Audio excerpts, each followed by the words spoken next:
Live, and I know my Twitch is giving me a different thing. Like I don't know why that doesn't work.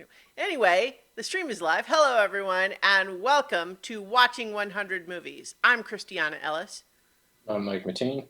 and we are continuing our journey through the AFI's top 100 movies. We have made our way down to the last five. In fact, actually, the last four, because tonight we're talking about number four, Raging Bull, and number three, Casablanca. It's crazy that this is the second to last episode of like the list. Right. Like, that's it, just like it took so long to get here, but now that we've been doing episodes more regularly in the last few months, it suddenly it's just racing by. Funny how that works. Yep. It's crazy. Yeah, I Yeah. mean, I was thinking about that too because I've actually, so we're dog sitting a dog named Fredo.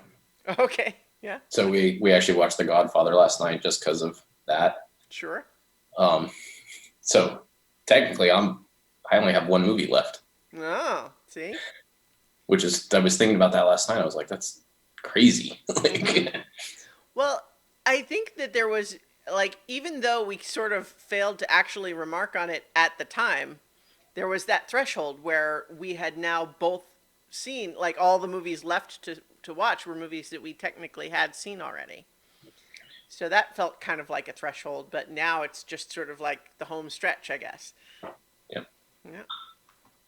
But so in that home stretch, let's not stop running. So let's go ahead and get to uh, number four, Raging Bull, 1980 movie from Martin Scorsese, starring Robert De Niro, Joe Pesci, and Kathy Moriarty. All about a more or less true story based on the book of the same name written by real boxer Jake LaMotta about his rise to fame and fall from fame and social difficulties. That's an awkward way to say it. Here, you describe it better than me. That was very not optimal. I mean, you got the main parts. It is, um, it's a biopic of sorts Mm-hmm. of, like you said, a boxer who had all the talent in the world, but just couldn't get out of his own way and his own head, and that's what caused his downfall. Was sort of Mm-hmm. his kind of extreme personality. That what part of what made him good at boxing, and he couldn't rein in his personal and relationships and habits, and like there's obviously one of the big key things of this movie, is Robert De Niro, like his weight fluctuation, because he Mm-hmm. actually put on all the weight, but it's more than just that, because that's sort of indicative of his personality. Like when he's either training full speed to be a boxer and to be 155, or he's just eating and doing nothing and being a slob. And so it's like it's actually a key part of his personality, even more than it was just kind of a. So it and I didn't really remember that until going back and watching it again, because you kind of remember it almost like it's a gimmick, but it's not really a Mm-hmm. gimmick. Like it is actually a key part of the story, is his Yeah. inability to control himself, basically, The, you unless know, he's training the for boxing. Yeah. the funny thing is that even though that is like certainly one of the notable things about this movie, I actually kind of forgot to think about it while I was watching. And I mean, like he obviously looks different. I think one of the things that actually struck me more than anything else, more than the weight gain, is how at no point in this movie does he look like we think of Robert De Niro looking in almost any other movie he's in.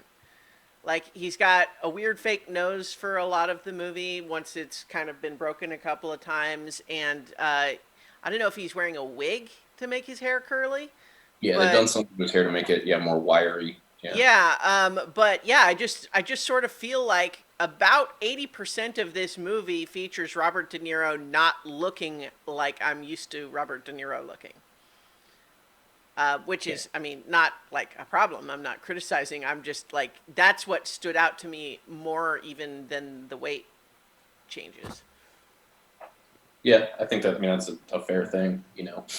So that is accurate too. I was just, the weight thing I was bringing Oh, up more is it's like kind of as I was kind of telling the story of mm-hmm. the plot. Yeah. So he sort of can't rein in himself, and that's what causes his downfall in his personal life, in his boxing life, and then in his business life post boxing, Mm-hmm. where he ends up going to prison.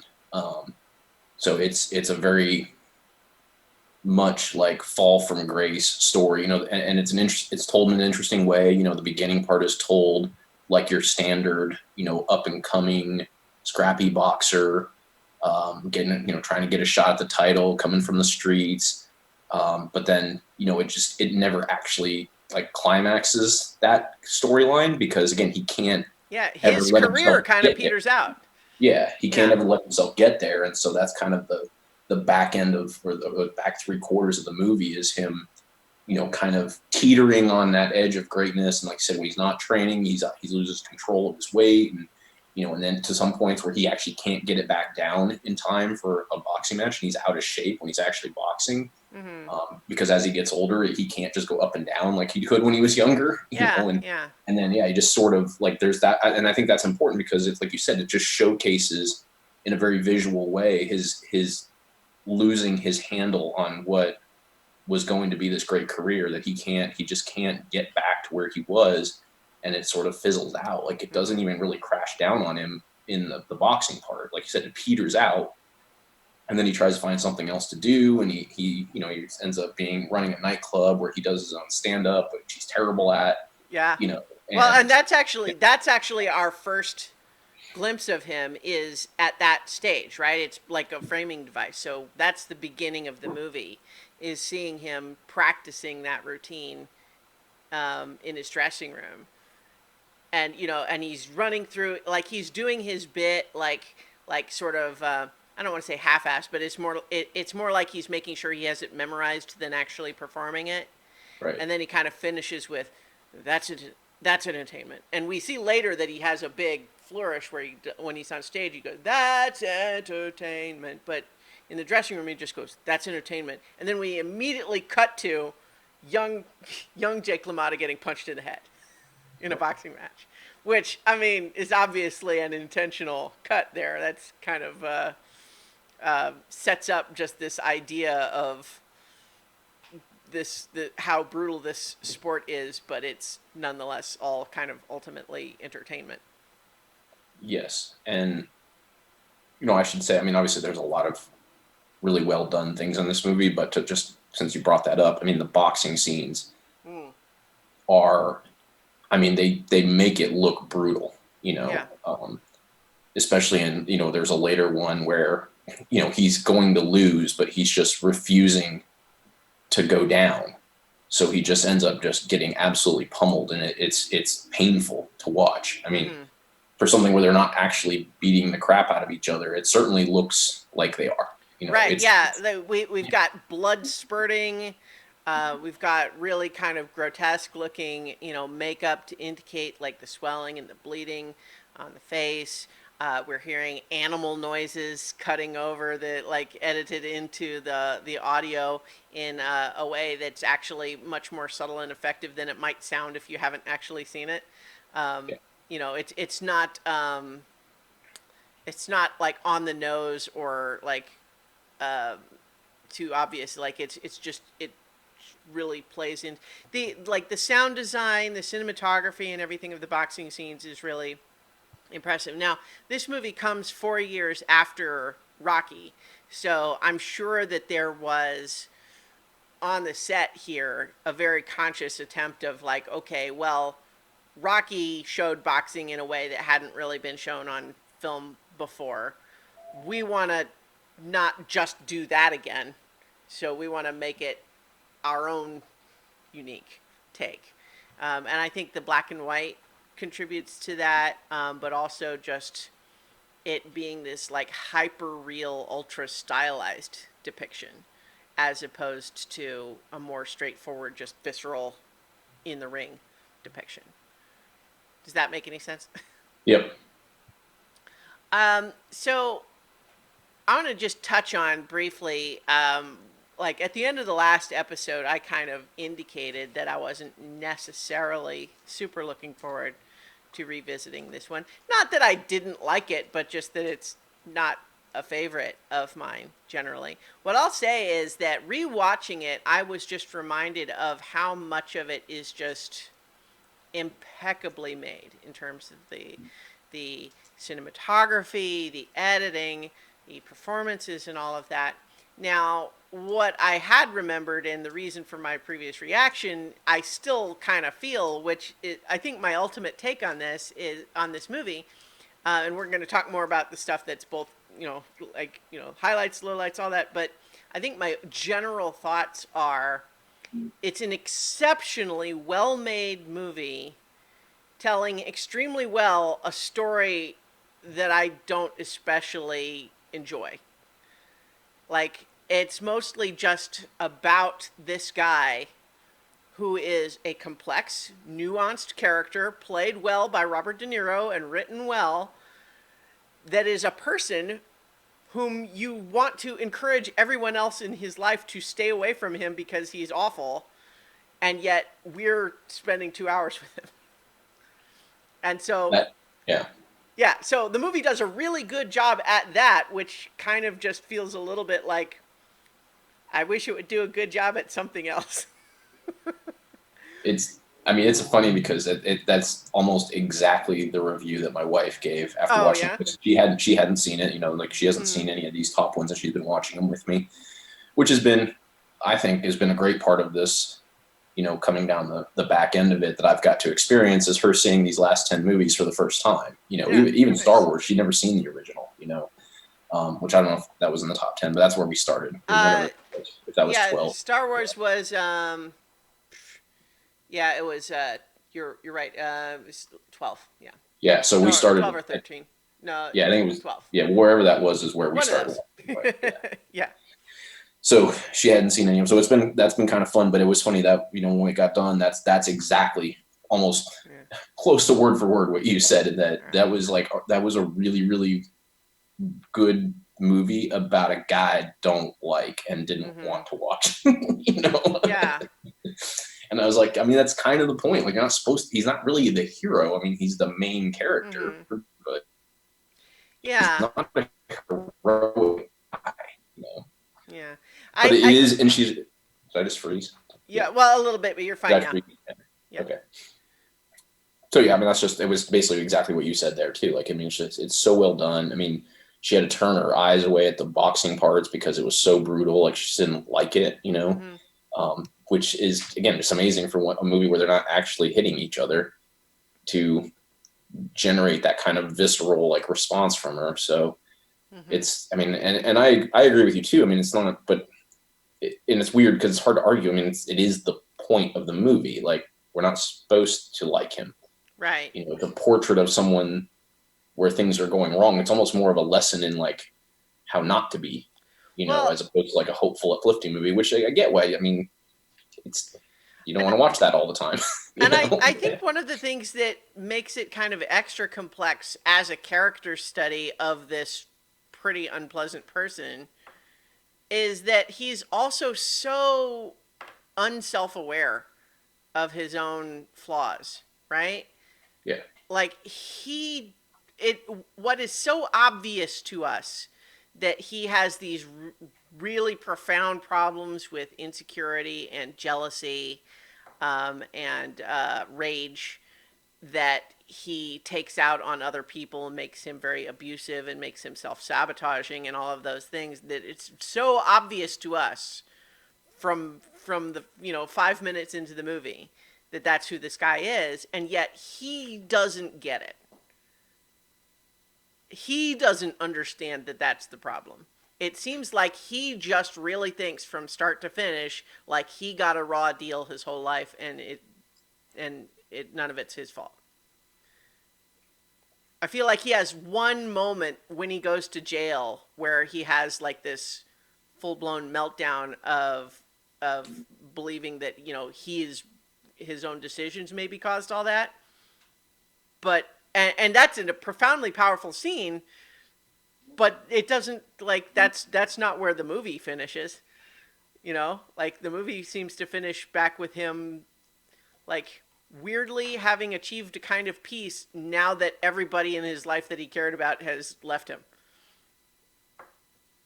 Yeah, that's the thing. What makes it like such a hard movie is that that's sort of his final redemption, is the acknowledgement that he did all of this and that he owns all these decisions, and realize, almost like he realized, like he doesn't ever physically like realize that's why they're all gone. Like he doesn't talk about that, but to your point, Yeah. that's kind of, it's like he's almost like understands why everybody's gone, and like that's sort of like you said, he's sort of at peace with the fact of who he is, which is a weird Well, redemption. Like it's I it's not really a redemption. It's kind of a weird, like it's just a yeah. weird way for the story to go. You know what I mean? I here's the thing. This is something I think it frankly is a failing of the movie. Hmm. It it doesn't understand its own ending. Like the very end is this Bible quote, and I'm trying to pull it up because I didn't have it ready here. So like the movie ends with this story from the Bible of the Pharisees taking this guy who had met Jesus and saying, "Oh, we want you to point out that he's a sinner." And the guy says, "Whether or not he is a sinner, I do not know. All I know is this: once I was blind, but now I see." And I'm thinking like Scorsese chose to have the final image from his movie be that quote. But what does it even mean in context of the story?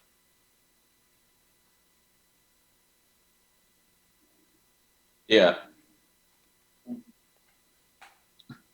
I mean, yeah, I guess I probably should have thought about it more, being that it is the choice to end the movie. Well, I think it's one of those where, like, there are lots of things in movies that don't necessarily have to make a lot of sense, and you can kind of just forgive them. Like, we're going to talk about Casablanca, which is a movie that I am passionately in love with and absolutely adore. But it has a couple of things in the movie that, if you sit and try to examine them with cold hard logic, they just don't make any sense. Yeah. But Oh, I that's found. fine. Sorry, go ahead. I was just going to say, so it's not everything in every movie has to make sense. But I feel like, especially by showing a Bible quote on the screen, I feel like it's this is not a plot point that we can gloss over because we don't care really. This is the movie trying to tell us like that this is the moral of the story or the final thought that we're supposed to have, and I don't get it. I whatever it was that Martin Scorsese wanted us to feel about that, I don't understand. So I just found some quotes from the director commentary DVD. Okay. Um, and so I get it, basically, to sum it up, he put it in there for selfish reasons. He says it's more about him and his idea that he doesn't really know how he feels about Jake at the end, but all he knows is that he now sees more has more understanding of flawed people in the world. Huh. Um, so that it's more for him. And then Paul Schrader follows up and talks about how he didn't like it being at the end of the film because he feels like the film ends with Jake not truly earning anything, that he's still the same dumb lug at the end as at the beginning, and that this Marty gives it imposes salvation on his subject by fiat, is what Paul Schrader said. I love both of those answers. Because on the one hand, I definitely agree with Paul Schrader that I don't think that Jake LaMotta actually earns anything. Like by the end, I don't think he actually learns any kind of a meaningful lesson. I think what he discovers kind of by accident is that he is not good at being with people. And so it is only when everybody leaves him that he's able to be kind of peaceful because there's no one to take out his issues on. Right. No one to be jealous of, no one to be Right, angry at. Yeah. but he doesn't choose that. Everyone abandons him because he's terrible. So like, but at the same time, I really do actually appreciate the meaning of what Scorsese is saying there with the quote being about him. Now, I'll still say it doesn't make sense in the context of the movie without Scorsese explaining that. No, I agree. Yeah. But at the same time, just from an artistic commentary standpoint, I do kind of get that. Like, I think the failing in its use the way it is it implies that Jake is like Jesus in this analogy. Right. When really, if we're what I think he was intending is that we're supposed to put ourselves in Scorsese's shoes and saying, we finished this and we can't really pass judgment on Jake one way or the other, but we now know more about what drives a person like him. Yeah. And it's hard again, as you said, it doesn't give you that until I just read it. I didn't know that until I read Scorsese's commentary. So also, it's I kind think of we flawed. can pass judgment on Jake LaMotta. I think we can pass judgment. Now, we can accept that he is a complex person that obviously had a lot of emotional issues and baggage that are probably not all 100% his fault. I guess Jake LaMotta actually wrote another book about his childhood, and didn't they made another movie that was supposed to be like about his childhood, right? It was the Something Else Bull, because it was just recent, I think. I can't remember any of that now. I could have had that better prepared. Yeah, It was, yeah, but they couldn't call it like Raging Bull 2. The Bronx Bull? Is that it? That might be it. Yeah. That is a film that comes up when you search that in Google.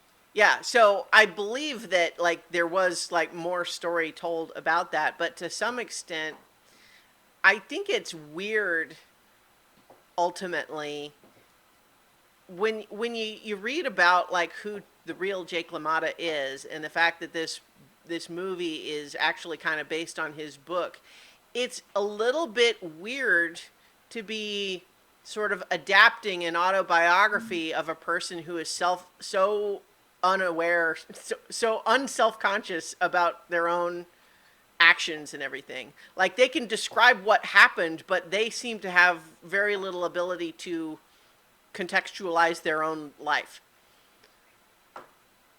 I mean, because like there's quotes about him watching the movie and saying like, was I really that bad? And the people who know him saying, we didn't even put in half of the worst stuff you did. So it's just like, I don't know. So I think that like, not to jump all the way to the end of the discussion, because I think there is a lot more here that's worth talking about and is interesting to discuss. But I mean, overall, I have to respect the filmmaking craft here because just it's unambiguously well shot, well written, all of these filmmaking techniques and it's very well made in that regard. But I just don't like the story very much. I mean, it's a character study of someone that I'm not sure I feel like is worthy of all the attention.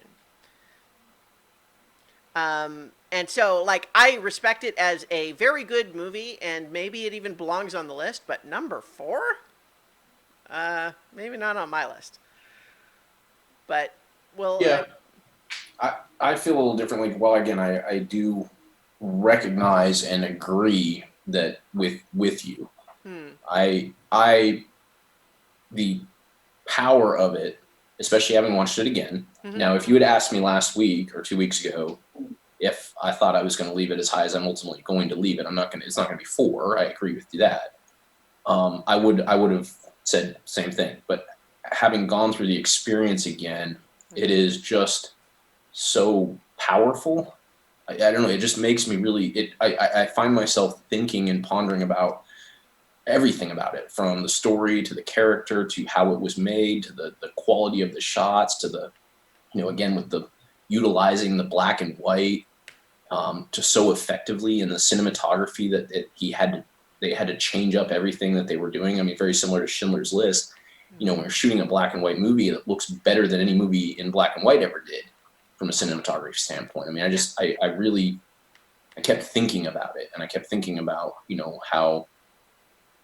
how much it made me think about how, again, just like you internalize at least I do, like the idea of like, like you take the lesson that he never learned. At least I did, of like, Mhm. well, reflect and like remember that like there are things that happen to you, but you still have to take ownership on how you act after that. And this Mhm. is a very powerful portrait in what can go very wrong. You could have all the talent in the world at whatever craft you're talking about. If you can't own getting better personally and loving yourself and improving yourself, it doesn't matter. Yeah. And you're going to end up just, with nobody or whatever. Like, I mean, it really made me almost like meditative on like my own personal growth and stuff like that. And Mhm. so after going through that experience, I am going to leave it pretty high because it really did have that effect on me. And Okay. obviously it must have that effect on others too, which is part of why it gets up here. Well, yeah. I mean, I was about to say it's totally clear, and it's less a matter of it being clear to me as much as I feel like, well, that must be the case because I don't know what any other explanation would be, Right. right? So, but I can definitely, I guess, acknowledge that like not every story is for every person. People react different subjectively to different things, and different characters resonate with different people in different ways, and that's all going to be subjective. And so I guess like I didn't really find like that I related to very much from Jake, but that's not like that's not like a badge of honor for me or anything that I didn't see myself in him, because I certainly have other faults. But Right. And that's, I'm not drawing a direct yeah, parallel either. Like I right. don't, Oh, well, yeah. I don't, yeah, have a boxing talent and a rage problem. Like those aren't my flaws or Mm-hmm. my skills, but it reminds me that if you have skills and you don't work on your flaws, that you can waste them Mm-hmm. basically. That there's something to be about being a better person, a good person, someone who's constantly working on self improvement, trying to acknowledge, try to get third party feedback, or try to really be Yeah. able to see yourself or spend time with your own thoughts and recognize what they are. Like, again, and I'm not saying this movie has to do that for everybody else. I recognize that's part of what art is, that it hits people differently, Yeah. but it did hit me that way. And I said, man, I was going to drop it pretty far, because it is like, when you just think about it, it's kind of, I was thinking of it like one of those ones that we've talked about before, where it's like things are up there because they've done something that no one else has done before, but then other things have done it better or differently. Mm-hmm. And so again, like the weight gain thing and like all that, like it just sort of, and the black and white, like other people now shot modern black and white movies and have done just as good a job. People have done incredible transformations, whether it's weight or other things before, since then. So it's like, does it lose some of that quality because those techniques are now more widespread? And then maybe this one prompted a lot of that, but it doesn't hold up.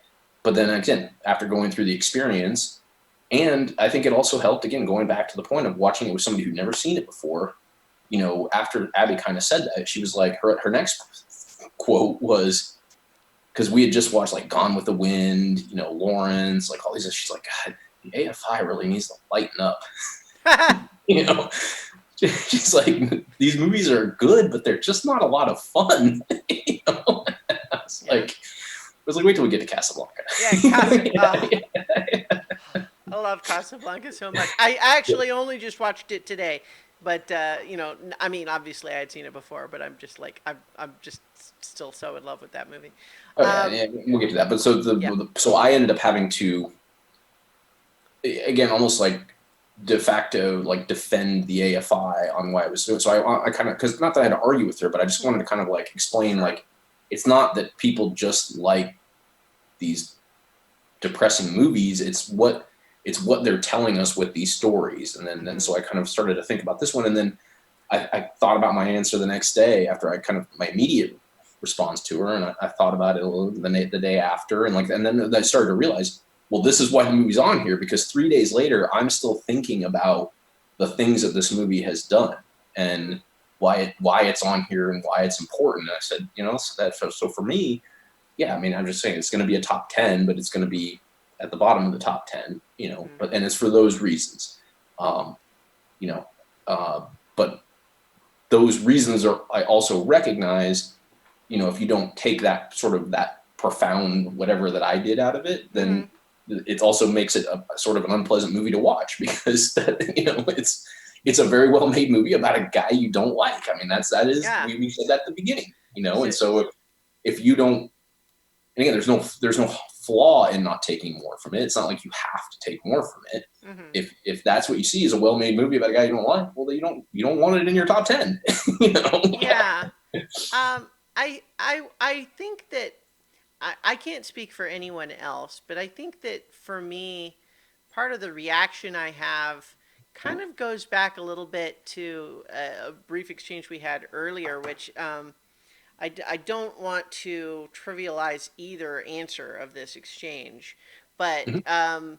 you were kind of talking about in context of what that Bible quote meant, and like, well, we can't really judge Jake LaMotta, and then my reaction was like, I think we can. And I think I wonder if part of my reaction is just this feeling like he's just so unpleasant that I am in a hurry to put him in a box and say, I understand that, and I don't need to open the box again to know it better. And I think that that might be part of what's happening with my sort of emotional response is I'm feeling a little bit like, and again, like I'm not even saying I'm right to do that. I'm just saying like I see what he's doing and I feel like I can tell pretty early on that he's toxic enough that I don't want more of that energy in my life. And so the idea of, okay, now let's spend 2 hours really studying this toxicity very carefully so that we can understand every granular detail of it. And I feel like that doesn't really sound like fun. I feel like I get it. So I'm not really sure what more there is to be gained from the additional detail. I kind of want to just go ahead and say, okay, yes, that's what that is. Put it back up on the shelf, so to speak. Yeah, I was going to say, you oftentimes like to kind of try out metaphors, Mm-hmm. kind of and sometimes they work, sometimes they don't. So now I have one. Um, this is what I was thinking about how you maybe feel about this movie, and we'll see if this Okay. metaphor works. It's like, there's you take something out of the fridge and you open it and it smells awful. Yeah. And there are some people who want to figure out, hey, what went wrong with this food? And some people just want to cap it and throw it away. Mm-hmm. It's like you want to cap the movie and throw it away. Whereas I'm more interested in like what caused it to go bad. Why is this bad? Is it out of date? Did something happen? Did I put something else in here that spoiled it? Like it's studying the bad food as opposed to throwing the bad food away. That's my I think that's my reach metaphor. I think I like it, but I want to just briefly interrogate it only a little bit so as to say, if you really have a container of rotten food in your refrigerator, do you really spend a lot of time studying it to try to tell what went wrong? No, I'm not saying that I do the other side of it. I'm saying that Okay. there are people though that is something that people do. I guess. It definitely is. So Okay. Okay. So no, I get it though from that the same people who are perspective. like, "Hey, this is bad. You Yeah. you want to smell how bad it is? You want to Yeah. check it out? So Like, I will look at the mold." definitely I will agree with that metaphor in the context of as presented in that metaphor, I am definitely on one side and not the other. Like, and I say that as someone who, like, I have a degree in chemical engineering. I like some of this stuff is science that I do find interesting in the abstract.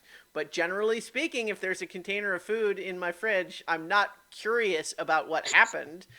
I say, whoops, let that go too long. That's all I need to know. Into the trash.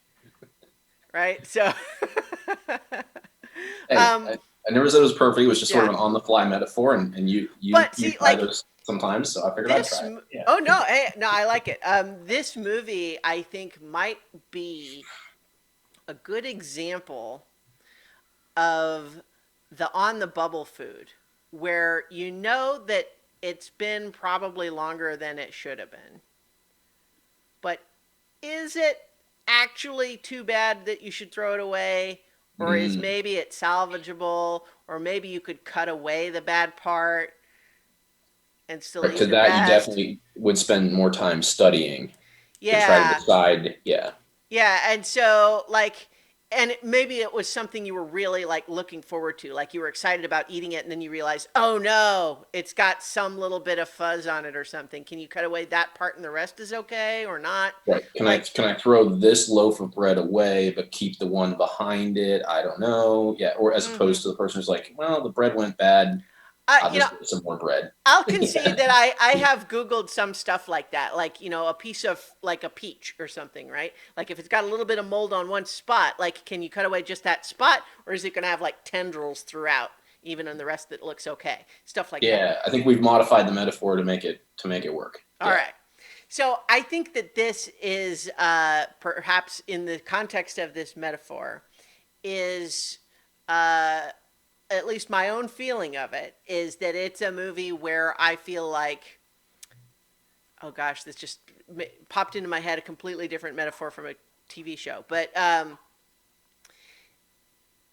it's a movie. It like I can tell from this container that was in my refrigerator that this was an extremely well-made meal, very fancy, a lot of work put into it.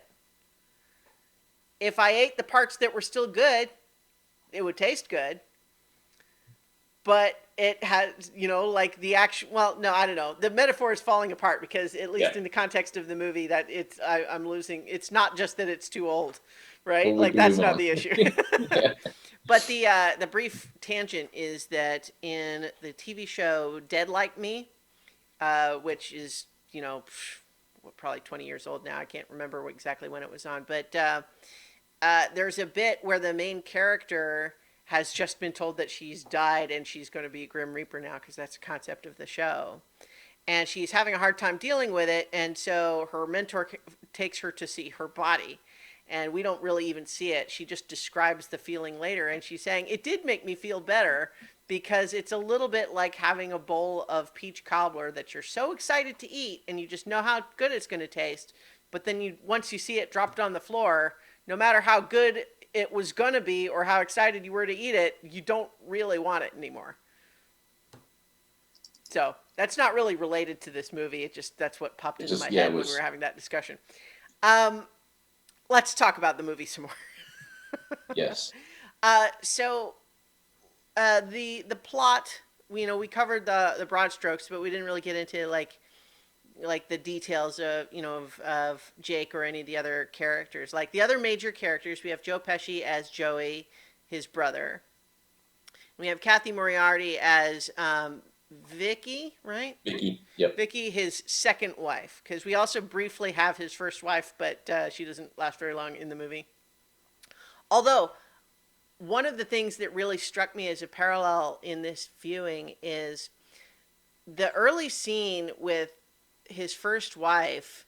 There's a whole bit that's kind of an iconic scene in terms of how it just depicts an abusive marriage, which is that she is cooking him a steak and he tells her not to overcook it and feels like she's not quick enough at like immediately taking it off the heat or something, but it's so clear that he's really just picking on her because he's got some other issue going on and he's Right. making a big fuss about this, and she's being kind of passive aggressive because he does this all the time, and it becomes this whole big argument about she's overcooking the steak and she's feeling like, well, I'm cooking you a steak, why are you getting mad at me for doing this favor for you?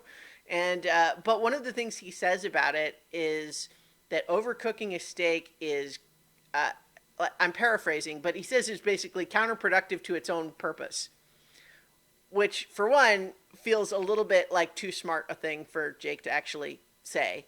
But what struck me about it this time is how one of the big inflection points in his career is when he has been given this opportunity to get this big shot, but he's told he has to take a dive. But he's just so stubborn and proud that he kind of half-asses taking a dive. Like it becomes too obvious to everybody that that's what happened. Is that he technically loses the fight, but he loses it in a way so that it's obvious to everyone else because he refuses to actually fall down. Right.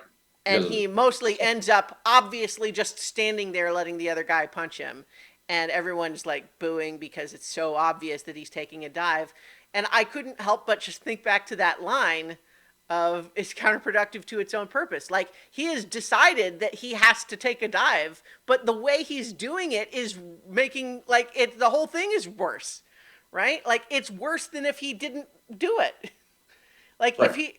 he Well, that's what I said. Like that's there's so many scenes in this movie, where obviously like some of the more profound ones are obviously like his jealousy and his mm-hmm, his violent tendencies toward, because of that jealousy, and like ultimately when he like goes and beats up his brother because mm-hmm, he convinced because she like his wife again, like to kind of echo what the first wife did, like she's mm-hmm. sick of him just doing this all the time, so she Yeah. just spouts off at him and says, yeah, I slept with your brother and I did this and this with him, Yeah. which wasn't true, but he's like he doesn't even get the sarcasm, Yeah.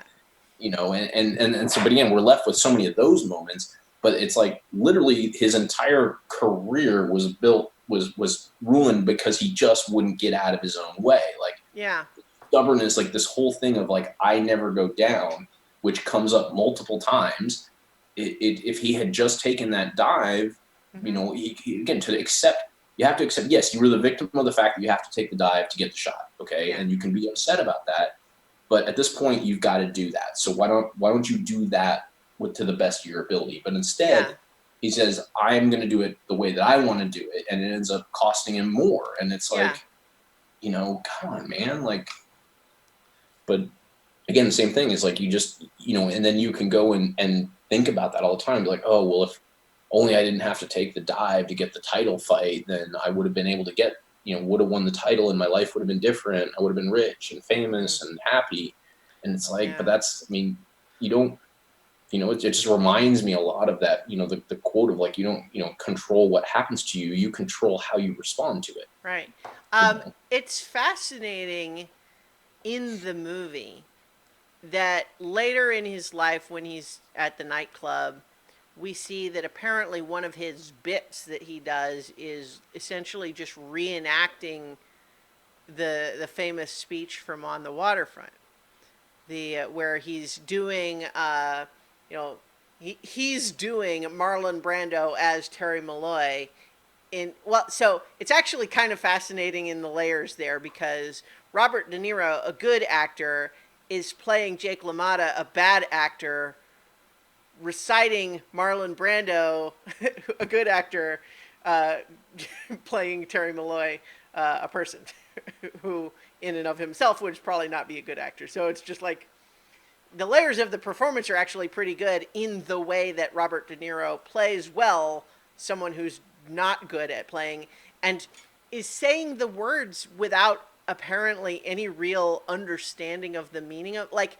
it's so obvious that he when he's giving that speech he feels like it's meaningful for him because Terry's a boxer and he had to take a dive and he didn't like it and everything kind of went bad after that, but he doesn't seem to take in the whole bit about how Terry is talking to his brother about like brother you made me take a dive and you're supposed to look after me, but at this point in his life Jake has driven his own brother away by constantly suspecting him and eventually coming over to his house and beating the crap out of him when we have seen his brother be nothing but supportive, like occasionally attempted tough love instead of unwavering support.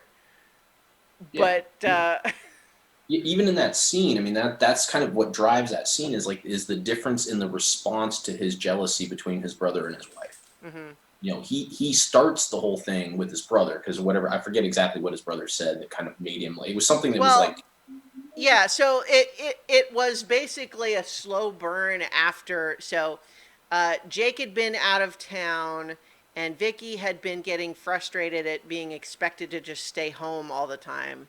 And so that's she went out to the club when Jake was out of town.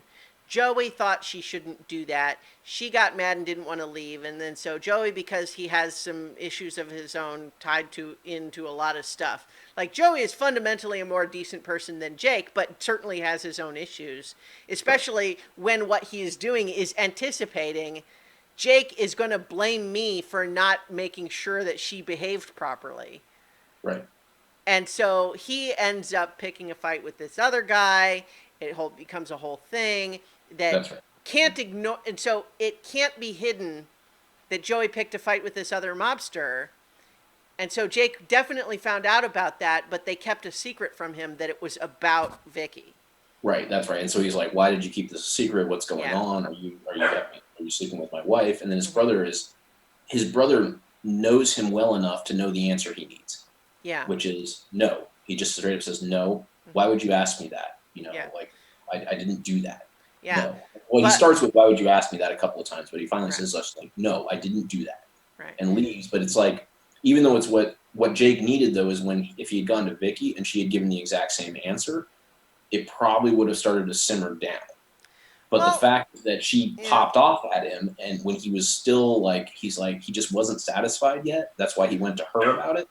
I think that I think it's a slight. I'm not sure it would have calmed down because I think ultimately the problem is that none of this tension is really coming from outside circumstances. It's Right. coming from him having just this seething rage and insecurity under the surface all the time. He is constantly 24/7 looking for an excuse to bring it out. Right. And And it's during so, one of his when he's non training for boxing, which is yeah, evident because like he's like super overweight and like eating like this giant sandwich, and his brother yeah, keeps saying like, yeah. "You're a fat bastard. Stop eating that sandwich." Right. In fact, I think the big argument actually comes from it. Like the scene starts with that criticism of like you're not taking care of yourself, and Right. it's the insecurity of that element that I think starts to trigger. Hey, wait! I remember that time where I'm pretty sure you lied to me. Rocket, what are you doing? Just a second. Yeah. No. So I'll go on. So yeah, to the point that Herbst was making about him having this rage inside of him that he has no outlet for during that time, like because he's in that out of shape time, he doesn't have the outlet of boxing for his rage. So this is where he's chosen to play. Yeah. So what? But what we've seen a couple of times in this movie that I think is actually well depicted dynamics of abusive relationships, which is that because the argument is never really about what it's about, negotiating on the terms of what the argument is superficially about is never going to be helpful. So it's like the early scene where Jake tells Joey just out of nowhere, hit me in the face. And Joey knows full well because they've probably been through this a number of times over the course of their life. No, I'm not going to do that because you are actually just looking for an excuse to make a fight happen. And but it's just like hit me in the face, no, hit me in the face, no, and it just goes on, and he won't let it go. But then as soon as Joey starts saying, I don't even have gloves, he's essentially lost at this point because it's not actually about like, oh well, we have to come up with a fair way for you to hit me, because it's not actually about that, right? So but as soon as he has engaged with the dialogue, Jake is saying, oh well, I can solve that problem, use that towel, wrap it around your face or your fist. It's like, so now you have to, because I solved the problem you said was why you couldn't do it, Right. when the real problem is that Joey does not want to hit Jake in the face.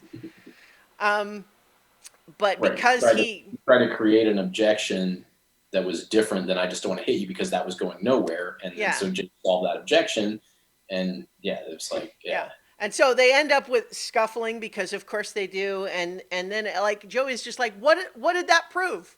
What was that about? Like what was, you're a better fighter than me. Like we knew that. Like this is all just in the service of you feeling insecure and picking on me as a result. Like that, like he can't say that because like Joey I don't think really has that level of sophistication in his own understanding either, but he understands it intuitively. right, And I think that Joey does his best for a long time to keep his brother in his life and help him despite knowing that he has those issues. But then ultimately, it's after that last assault that he basically just says, "No, I'm out. I'm not going to do this anymore. I'm not going to see you anymore. I'm out." Right. There's and it's only like much later in the movie where he kind of like just sees him on the street, and Joey clearly humors him and says, "Yeah, maybe we can talk sometime. All right, I'm going to go now." Yeah, I mean that's a sad scene, Yeah. but It is. Well, see, it is, and at the same time, for me, it's almost not a sad scene because I'm happy for Joey that he's been able to move on and not let Jake continue to abuse him. I agree with you. That's what's sad for me. I'm not sad Yeah, for Jake. I'm yeah. sad Oh, that that Joey had to get to that yeah, point. that Yeah, that's what's better for Joey is yeah, not being around his own brother. yeah. I could see that. That's definitely sad. I guess I'm sort of more just like good for Joey that he was finally able to not only set boundaries but enforce them. Like, Yeah, I 100% agree. Like I said, that the fact that that is good for him and that's what we have to feel in that moment is like good for Joey setting those boundaries. mm-hmm, That's the sad part for me is that his own brother to be have his own happy life had to set these boundaries and we're happier for him than we are. Like I'm not sad, like I said, I'm not sad for Jake at all. Like he mm-hmm, did that to himself. I'm happy for Joey, which makes me sad for the situation. yeah, yeah. And so like eventually Joey leaves. Eventually Vicky leaves. Um, and That's by the way, that one was really sad for me too. I mean, because again, you're you're happy that Vicky finally decided to leave, but the way that it's framed mm-hmm, is subtle and really was powerful for me. So the scene starts with a it's not the same scene, but it's kind of a sequence. mm-hmm, Starts with a photographer coming to their home to take pictures of them with their kids in like a happy situation, and they are for the photographer they are happy, and so it's like you kind of like get this like weird hopeful thing. Uh, you froze for a little bit, but this you're weird back. hopeful thing where Yeah. yeah, this weird hopeful thing where it's like, oh, are they happy? Like she's still with them, the kids are there, like they seem to be doing well with that. So you get this like sort of conflicting idea of their relationship, and then it doesn't really show them together anymore. And it Mm-hmm. goes on to like he goes to the club or whatever and does performance, and he comes and she's waiting for him outside Yeah. and just rolls down the window and says, "I'm leaving you," Mm-hmm. and starts to roll up the window. Like so, it's sort of like this weird like, wow, that wasn't what I was expecting at the time. And again, you're happy that she did it, but it sort of took you on this weird journey that makes it again sad that that's what it came to because they have these kids, Mm-hmm. they what could have been is essentially what Right. that photographer scene is. Right. Like this is if things were going well, he had these beautiful kids, he had this beautiful wife, he had this life, and she was still with him even after he had done all this crap and like so he could have had that redemption, but he didn't get it because of himself, and it's that one just was gut wrenching for me Yeah. because of the way that it framed it with that photographer scene. Right. Well, and then the scene where she's shown up and she won't get out of the car. She won't let him into the car. She won't open the door to the car despite him asking for all of those things. Because Um, he's going to beat her. well, right. Yeah. The obvious implication is she's like there is no good direction that any of those things can go Right. because I I think that's true. know the reason I'm leaving you is because your whole thing is finding some tiny little razor thin wedge to be able to get in through my defenses and start abusing me again. And I can see you trying to do it, asking things that on the face of them might seem reasonable. Why is it so unreasonable that you would open the car door? Well, because I know that what would happen after that is that you're going to want me to get out of the car. And then when I get out of the car, you're going to be able to put your hands on me. And yeah, and just saying, no, we're not even going to go down that road. Yeah, and then again, we're sitting there saying, "Good for her," good Yeah. for standing your ground. But it's gut wrenchingly sad Mm-hmm. for her and the kids and all of that stuff because they gave us this glimpse of that even at that point, like he had a chance to redeem himself, because they had stuck with him long enough, but he just couldn't do it, Mm-hmm. and it's Yeah. I don't know, just hammers that point home. So Right. again, And so then we have the whole sequence that kind of soft pedals, goes to kind of, uh, leaves a little bit blurry exactly how much he did, but certainly implies that he was at the very least associated with underage prostitutes, like whether it was him also actually sleeping with them or just sort of facilitating a meeting place where he knew that was going on. It's left a little bit unclear what exactly he did. I didn't look it up because presumably the real Jake LaMotta was actually charged with specific things, but I didn't look it yeah, up. and I don't think it's necessary to know what exactly happened. I mean, it's the point is that and I think that's the movie's point too, is that it doesn't really matter. Like he was just doing a lot of things that were just sort of like he sort of spiraled out of like Yeah. any kind of control at that point. That this just happened to be the thing that got him in trouble, Mm-hmm. you know. Yeah. So it doesn't, like I said, I don't think it matters whether he was just around it, involved in it, actually doing something. It was just they needed that. There was just going to be a final, linchpin that put him in jail at some Yeah. point. Yeah. And so that all leads to that scene that I is honestly kind of terrifying, where he just starts like, they finally lock him in the cell and he's just like, what did you do, what did you do, talking to himself, and ends up just like punching the wall over and over again, and it's very upsetting, like in a very powerful way. But at the same time, I find it a little bit frustrating because it's not really made clear either to us what he actually did do. I mean, I guess we don't need to know, but it provides context for how much we agree with him for beating himself up about it, right? Well, yeah, so I took that just a little differently. Again, like I took it as him saying, "What did you do?" God, why would he, him saying, "What did you do?" wasn't specifically about what did you do this time. Mm-hmm. It's what did you do to put yourself in this situation. Like he just doesn't know how to articulate that. Hmm. Like thinking it's like he's letting Well, all of those decisions that he made all through his life that put himself in this position are finally overwhelming him, and that's yeah. why he starts punching the wall in that sad way. That's how I took it. I guess, and so I suppose I can buy that explanation, and in a real sense, it's kind of the ultimate tragedy of the character that he is someone who, even after all of that, still is unable to understand how he is the instrument of his own downfall. Right. He doesn't actually answer the question, "What did you do?" He Yeah, just realizes that he finally realizes he did something, and yeah, that's what caused all of this. But he still can't come to grips with what it was. right. Now, one of the things that I think is a question that the movie doesn't really answer for us, but we could just discuss a little bit, is just the idea that he has some emotional issues that might also verge into like learning disability or some other kind of cognitive issue that I don't know if that's something that maybe came, like he always had it came from his childhood, but it also theoretically could be related to taking a lot of punches to the head over the years. Yeah.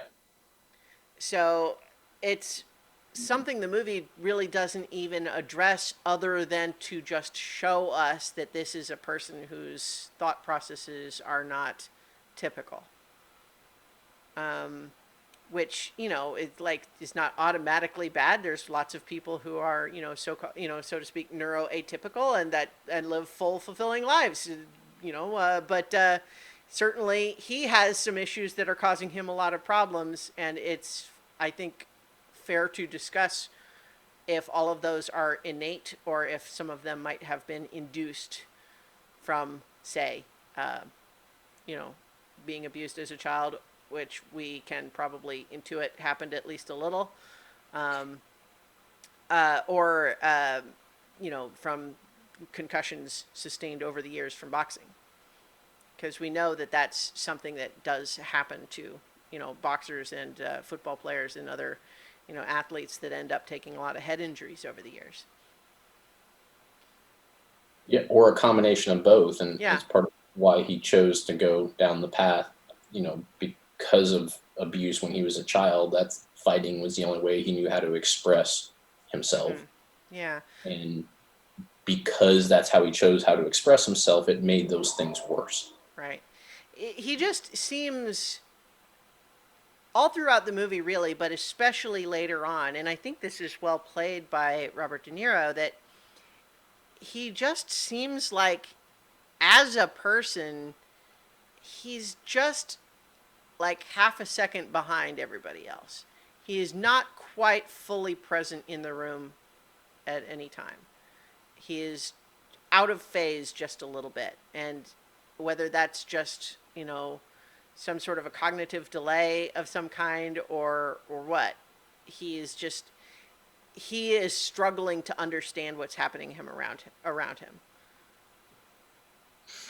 Yeah, I mean, I think there's a lot of layers to that. Like you said, I mean, there's something to be said about there being a cognitive delay because of, being violently punched, and the way that he fought and the way that he, again, like some of those decisions he made, like not going down Mm-hmm. and just taking punch after punch after punch, and what that did to him. And also the fact that he isn't fully present because his mind is always thinking about somebody wronging him, Mm-hmm. and he's looking for who might be wronging him in the moment as opposed to being present in the moment. So there's Yeah. sort of this combination of he's thinking about too many other things, but he's also a little slow in the thinking to begin with, that puts him, like you said, out of phase. Mm-hmm.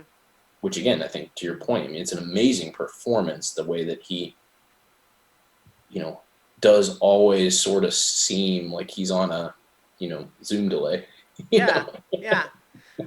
Well, it's like the all the stuff that we see of him in the nightclub towards the end. And just quick question, because I found it a little bit confusing. The framing device of when we see him in his dressing room at the beginning, and then the stuff at the very end of him doing his performance, like, is that meant to be after prison? Because it feels like it is, but it's not clear to me exactly the timeline. I felt like it was like he came out of Yeah. prison and went back to the nightclub, But was it and the same nightclub? Because to some extent, I feel a little bit like, I mean, I don't know how this stuff works in real life, but like, if someone owns a nightclub where underage prostitution is happening and then they go to prison for it, I somehow wonder if they're able to just go back to operating that same nightclub afterwards. yeah, I didn't pay enough attention to be able to answer. I don't know. So. I can't remember either. I feel like maybe he was in a different place, but I don't know. But it's really beside the point of I what I think so, was. yeah, because I think he was not at Lamont. It was Lamada's because he named the first one after Yeah, himself yeah, because of his that's ego, and then he ended up performing somewhere else that was like smaller and less like glamorous, and that was sort yeah. of the point. Yeah, so it was a different one because he lost. He definitely lost his club. Yeah, Right. But even whenever he's performing,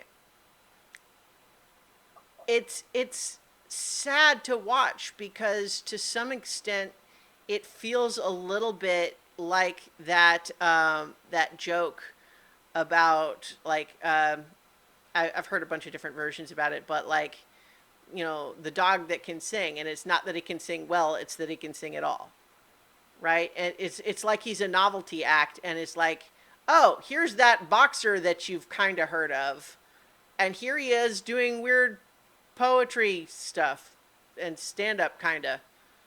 I guess that's interesting enough to sit in front of for 15 minutes, but while in between drinks.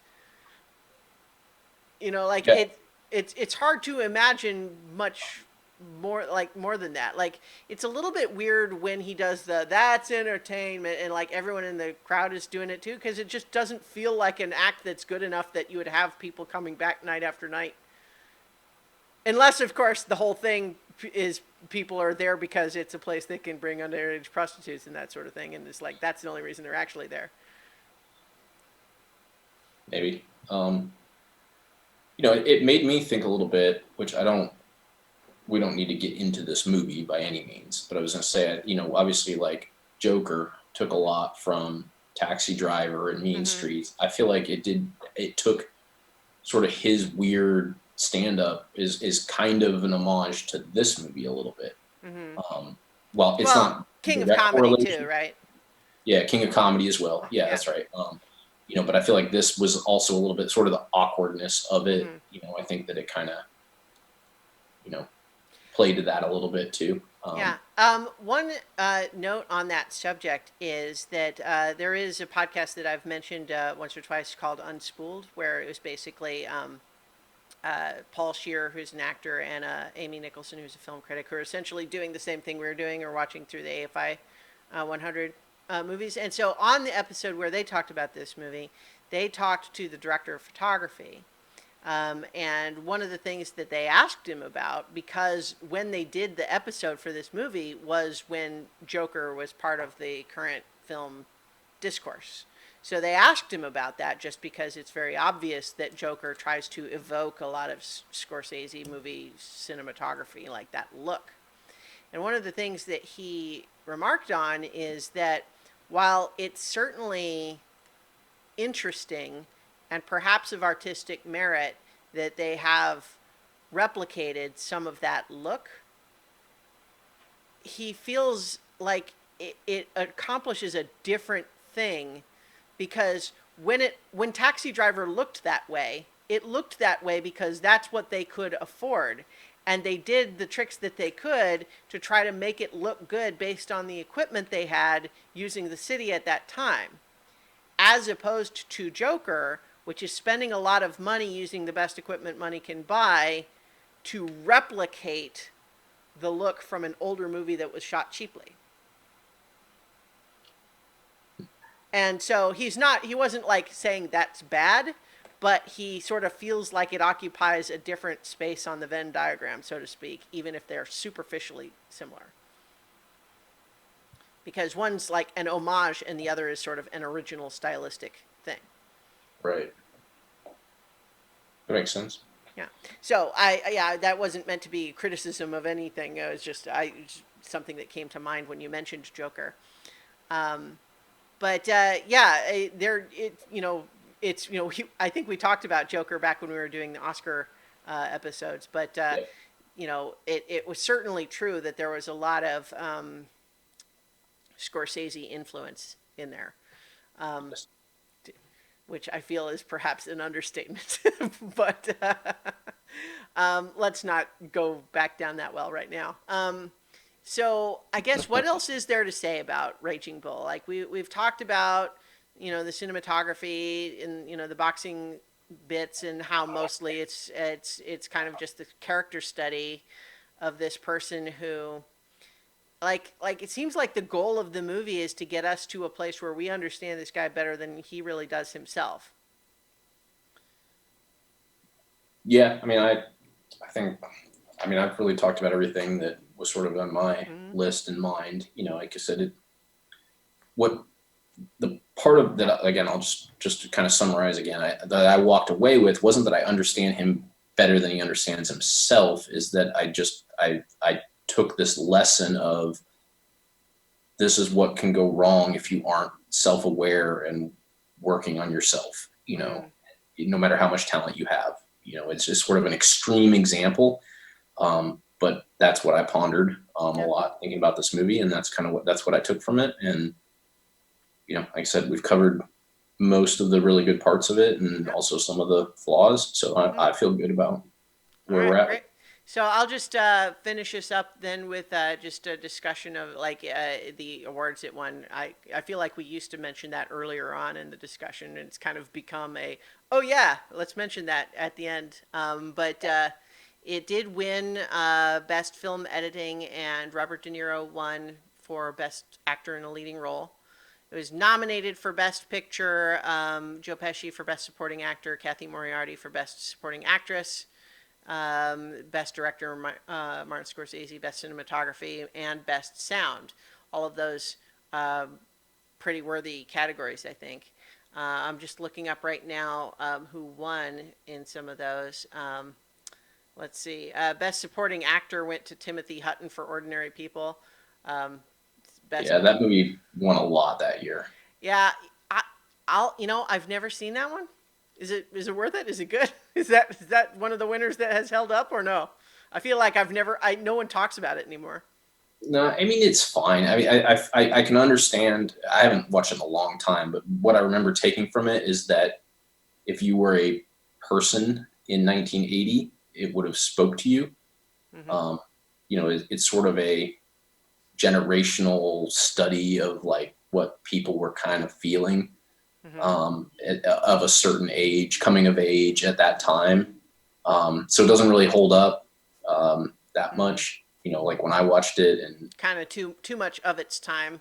yeah, it's very meta, which sometimes, and obviously we know with the Academy, sometimes that wins you a lot of awards. Yeah, So sometimes, yeah. And so the best director and best picture winners that year were Ordinary People, which I didn't realize was directed by Robert Redford. Robert yeah, Redford, I can actually say it properly. There we go. it's also not a super uplifting movie. So Well, because it yeah. doesn't hold up on the other sides of it, like it's not like it's just one of those ones like it's kind of a downer to watch, and it's not really like relevant anymore. So Well, right. It's just kind of like maybe it's fine, but if you're looking for 1980s movies to watch, it wouldn't be high on the priority list. no, Yeah. I wouldn't put it there. No. All right. So that's Raging Bull. So let's go ahead and move on to Okay. number three, Casablanca. I'm gonna refill while we're in the transition. Okay, well, I'll go ahead and just say that Casablanca was a 1942 drama starring Humphrey Bogart, Ingrid Bergman, Paul Henreid, Henreid. I I don't know how to pronounce the name. Claude Rains and a number of other famous character actors of the time period, including it's some of the same combinations of people that we had from the Maltese Falcon, in the sense that we've got Peter Lorre and Sidney Greenstreet as secondary characters to Humphrey Bogart. It is also a pairing of Ingrid Bergman and Claude Rains who meet again and work together again in Hitchcock's Notorious, which is one of my favorite Hitchcock movies. Not on the list. But it is. So, in preparing for this podcast, I watched the movie and then immediately put it right back on again because the Blu ray has a variety of commentaries on it, but one of them is Roger Ebert's. And he finishes the commentary by saying, if someone asked him what is the best movie in all of film history, he would probably say Citizen Kane. But if they asked him which one he likes the most, he would say Casablanca. I And that. yeah, and I just said, and I immediately felt like, yes, yeah, yeah. I love this movie so much. It just feels perfect. Now, there are things, like I mentioned this a little bit earlier, like when we say a movie is perfect, it doesn't mean that there is nothing that you can poke a hole through or, find little bits of tiny, like criticism here and there. But the point is that none of the flaws are important enough to really matter in the overall texture of the movie. And so much of it is great that is the overall impression of the movie, and I love it so much.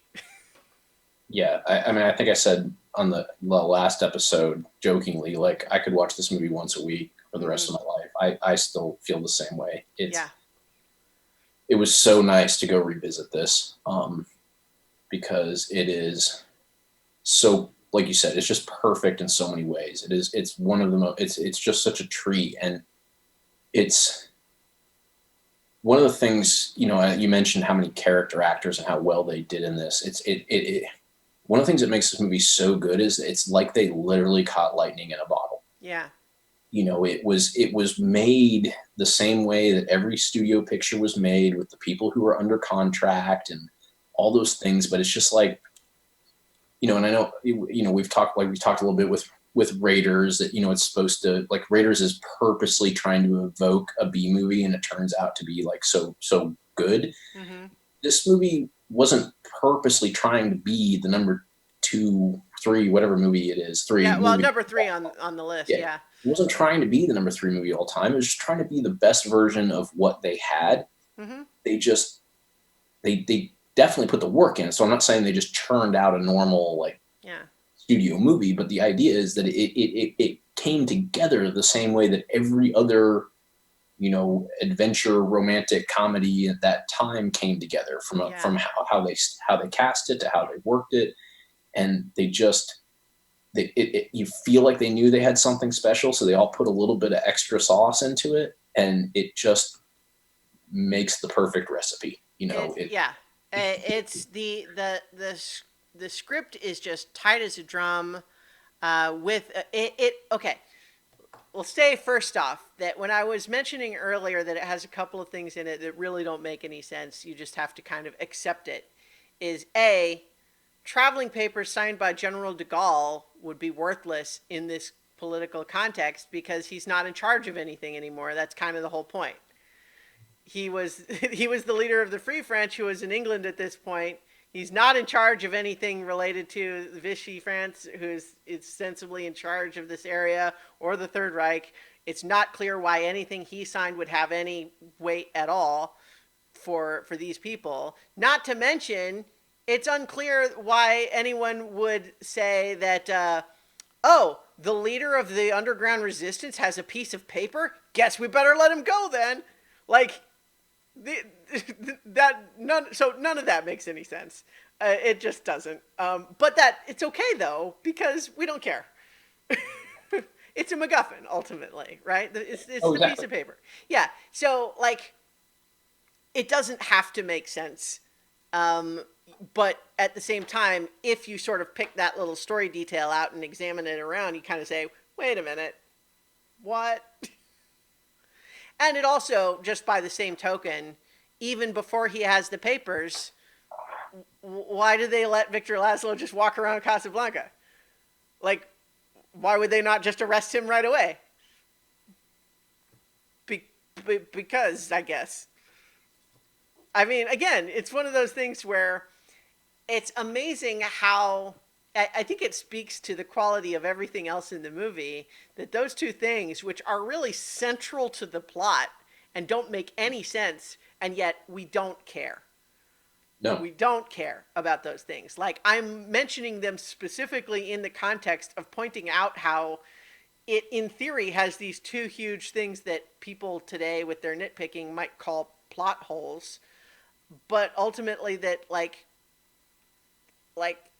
everything else is so good that you just brush past any questions about that because the pacing just keeps you moving along. You're so invested with the characters that it just doesn't matter. They give you a half-assed hand-wavy explanation for why that is, oh, well, they can't arrest him now because, like, technically it's under French authority or something, and but we're move on. We're on to another thing now, so don't worry about it. And and it's like, okay, yeah. And what they have moved on to is so much more interesting than any questions about that we really just move on and don't care. But like the pacing is great, the characters are great, and that includes obviously all the leads. But all of the different secondary characters even all have their own thing going on that still all tie into the plot. You've got uh, Yvonne, the sort of like the pseudo girlfriend that Rick apparently had before Ilsa comes back. Sasha, the bartender. Carl, the maitre d'. You got the roulette dealer. You've got and like I'm just mentioning all of these secondary characters that we still I'm not remembering the pronunciation, but it's like Ugarte or played by Peter Yeah, we Lorre. got to Peter Lorre. Yeah. Yeah, and then Sidney Greenstreet playing Ferrari, and like all of these characters. Well, and then you have the young couple, right? And like they've all got their own. So there's like a dozen different B stories that all intersect with the main story at the perfect moment to to put just that extra little twist. It fills out the world, makes it feel populated with interesting people, and each of those stories just, has its own little impact on the main story, just enough to get it going exactly where it needs to be. It's amazing. Yeah, it is. And I mean, you're right about all those things. Like I said, they took every one of those stories and it just makes this tapestry. Mm-hmm. It literally is, to me, just like a piece of art, the way that it all weaves together to make something that's bigger than each individual part of it. Mm-hmm. Um, to tell this, like, to talk about now a character whose arc, we like, I mean, it's when it gets to the end, I mean, it's sort of like the opposite of like some of the things we were talking about Raging Bull. Like you're you're happy and sad, but you're sort of like you leave with this like, well, this is the right thing for everybody, but this isn't what I wanted. But it's not like the Raging Bull. Like it's not what I wanted because this is terrible. It's what I wanted because everybody is doing exactly what they should have done Yeah. for basically from what how the movie set up where everybody's supposed to be. This is the best ending for all of them, even if it's not the ending we would have rooted for. It's And it's so optimistic and high-minded, and people are behaving nobly in good altruistic ways that are meaningful and feel earned. Like it's a perfect example of a movie that is really very much like Rick's character himself, which is outwardly seeming a bit cynical and complex, but got that beating heart inside that is what really drives him, and like, he we see, midway in the movie that he's got these um, moral complexities where he is, I don't stick my neck out for anybody, and then he's considering, like, he basically makes the case to Ilsa basically to hurt her that oh well, hey, if you really want these papers, you better come up to my room tomorrow night, and that sort of thing. And like it's obviously not an okay thing to do, but we totally understand that he's doing it out of this deep heartbreak that he's feeling. And so we don't say that that's good, but we understand where he's coming from, and we ache with him, even as we root for him to be better, and then he is. And everybody, and it's just this great thing where, except for the Nazis, who, this is probably, there's not a lot of, like, this movie was made at sort of an awkward time for its own release, because it was clearly made for a pre-Pearl Harbor World War II, and then Pearl Harbor happened right before it came out. It actually has a line in there where Rick is speculating, had the great exchange, one of 100 quotable exchanges in this movie, of him saying, so it's December 1941 in Casablanca. What time is it in New York?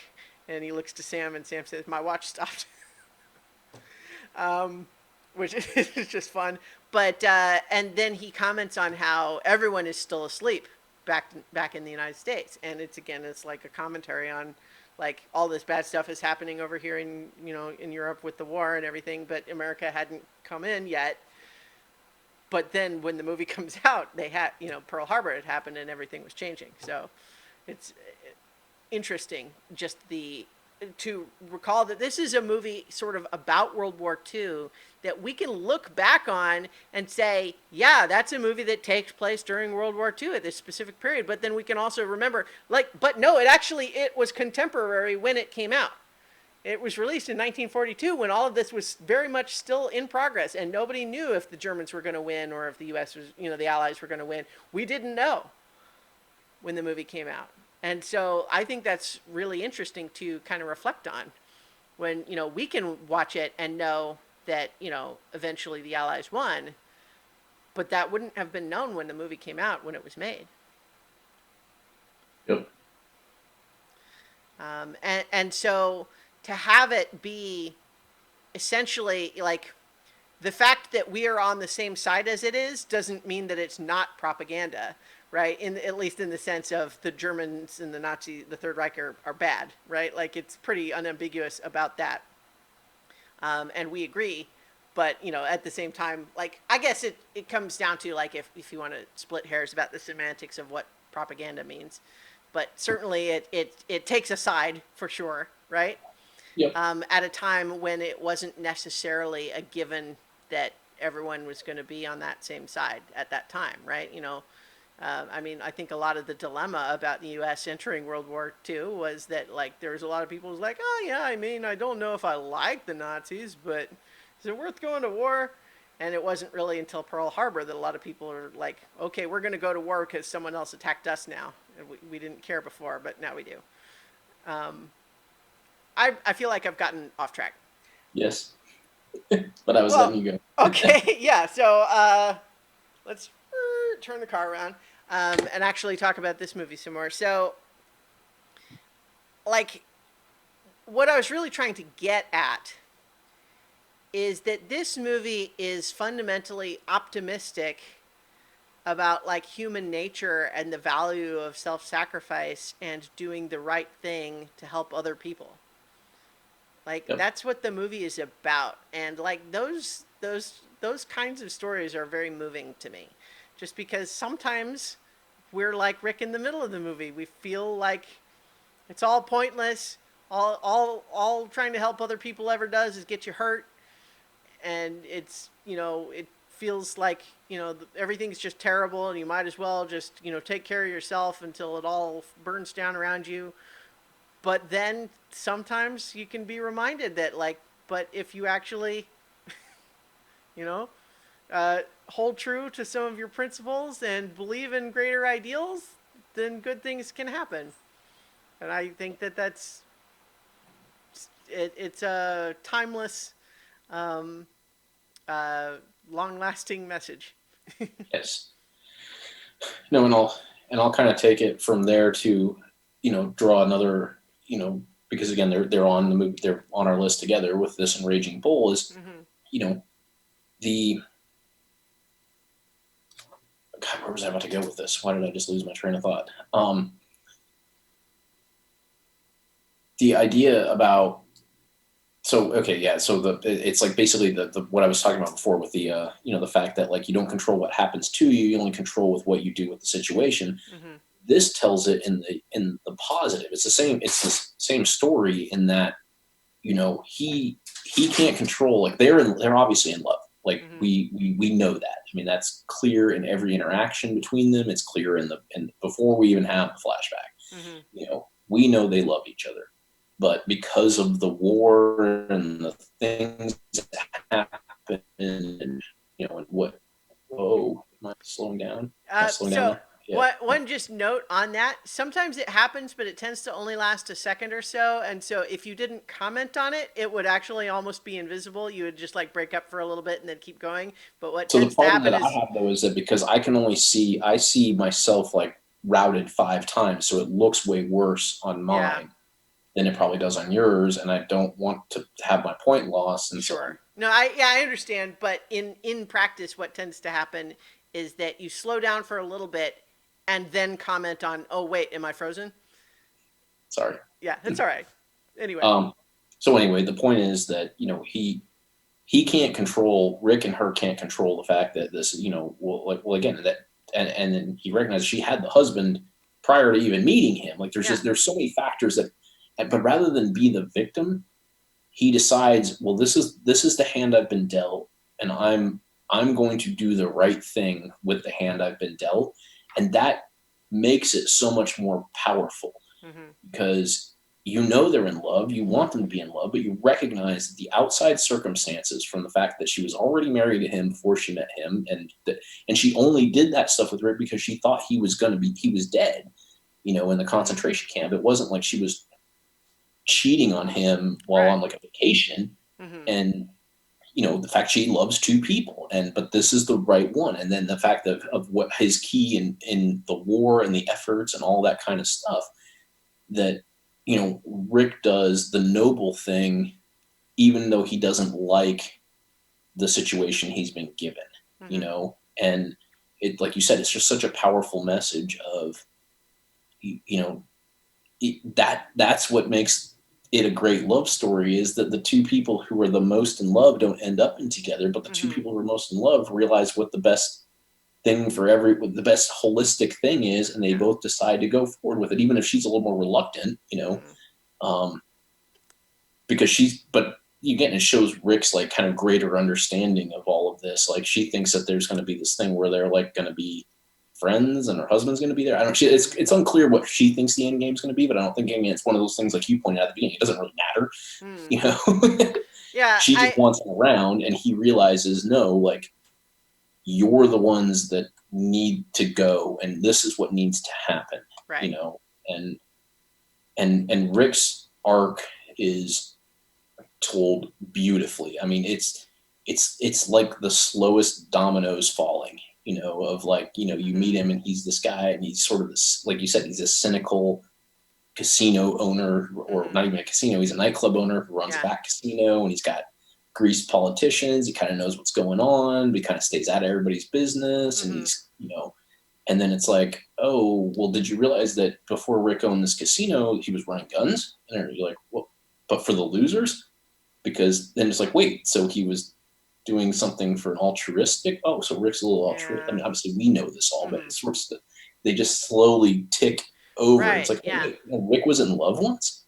Oh, wait, what? Oh, she's here? Well, Like, and Bogart's ability to talk around and never give direct answers to anything is so great, as far as showing that he has this need emotionally to avoid, um, revisiting some of that baggage. But at the same time, he's just so adept at moving forward. Like, the whole bit of like, um, Louis trying to get him to open up a little bit. Like, why are you even here? And he's like, I came here for the waters. It's like, what waters? It's a desert. It's like, I was misinformed. And it's just yeah, I mean, such a yeah, funny. we could just run through every Yeah, quote on yeah, it. yeah. You So know, it's just like, so okay, good. to get to all of the great quotes from this movie, we'll now just read the entire script. Yeah, we'll Um, just read the script. well, and that wouldn't even cover it, because apparently some lines like "Here's looking at you, kid" weren't even in the script that was added by Bogart on set. So, which, like, that's such a great, motif of a line, right? Because as it defines the whole arc of their relationship. One of the things, not to derail the point you were making, but I wanted to jump back to something you said about, we know they were in love even before they, we see the flashback.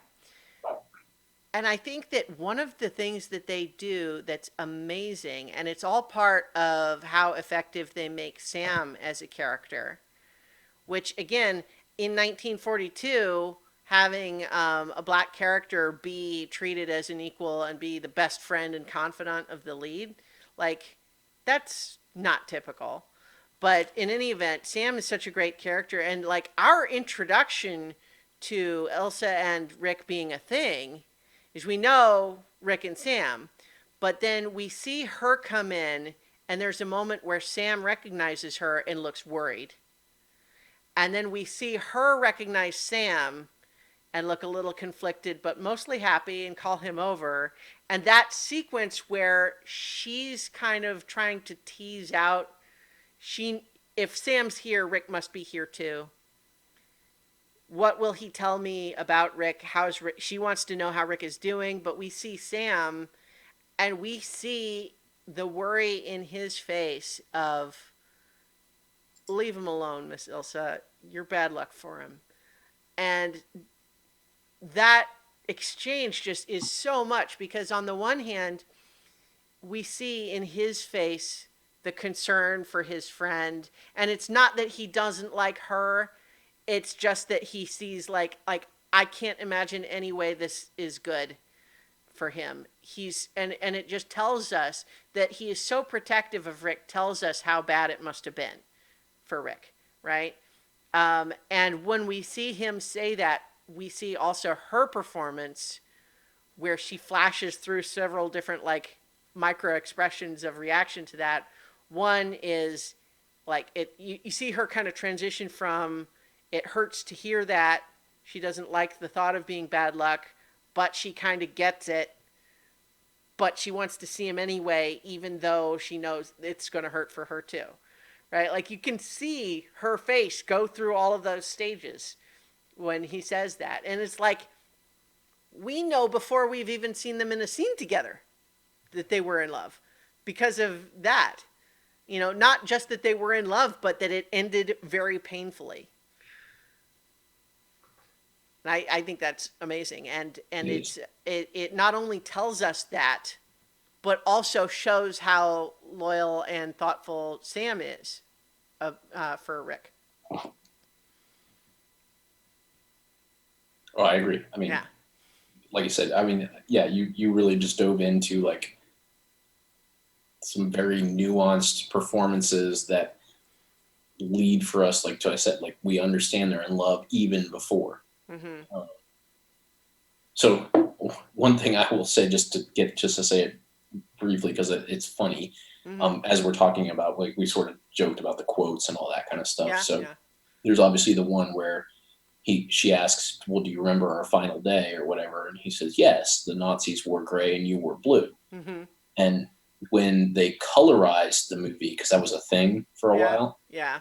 they didn't put her in blue on that day, which Yeah. was like super, which almost, I think it, I don't want to speak to for sure it was like sort of the end of colorization, but it was definitely a nail in the coffin of that project when Yeah. you take something such a beloved quote and you just ruin it because you painted it wrong. Yeah. Well, I suspect that probably part of what happened there is that when they would film these movies in black and white, they were like a dress that's supposed to look like it's a blue dress only in black and white might not have actually been blue. It's a Right. color that's supposed to look like it's blue when it's in black and white. And so they would frequently have sets or costumes that are in uh, unexpected colors when you see them in color because they're chosen for how they'll look in black and white. And so what potentially could happen is that they chose a dress based on having it look right in the black and white scene, but then what they did when they colorized it is they used whatever the actual color of the real dress was. Which that could have happened, but I don't know necessarily even know that they needed to do that. I think they just, I mean, they essentially just paint them, so they could have Mm-hmm. painted it whatever color they wanted to.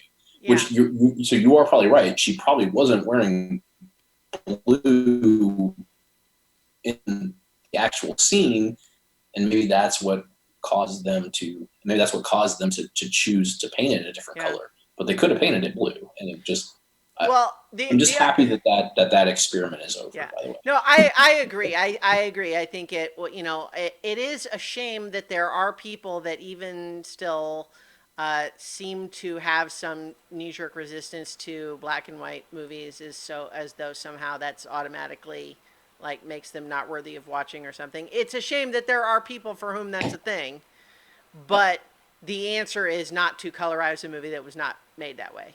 But the other interpretation, possibly though, is that he's joking. You know what I mean? It's like the Nazis wore gray, you wore blue. It's like he's saying that like as a toss it off joke, not like he's saying, Right. "Oh The yes, most I memorable specifically thing remember was the what dress was you were wearing that day." You know. But at the same time, I agree. It nonetheless feels wrong to see the colorized version and have her not wear blue because it just invites you to raise that question, which is not where they really want your head to be in that moment. right. Because the point of the line is exactly though what you were just describing. The point of the Yeah. line is that he is kind of joking, Mm-hmm. in that like, well, the most memorable thing of that day was what everybody was wearing, which is obviously not the most memorable thing. Like there Right. were many more memorable things, like the Nazis coming in, me losing you, like all those. Mm-hmm. but that's sort of like his attempt to pass it off. So even if he was wrong about it, the point of the line is the same. If he was saying like, oh, like I barely remember it. I mean, they were wearing gray and you were wearing blue, and if she was like, oh, well, I wore a purple dress, we're like, oh, Yeah, see, I that's mean, what I remember about. That's how much that day means to me. right. You know, Well, yeah. I mean, essentially, it's kind of a sarcastic of like, do you remember that day? And he's trying to kind of sarcastically throw back at her. Is like, no, I forgot. I right, forgot that day where you broke my heart when we had to leave our home and run right, off to who knows where, because and you yeah, left because me at the the train Third Reich station. invaded Oh, my yeah, home. Yeah, yeah. Like, do I remember? yeah. Yeah, yeah, I remember. Right, but it's such a Yeah, clever way of yeah. saying it. That's why everybody loves that Oh, yeah. line. No, totally.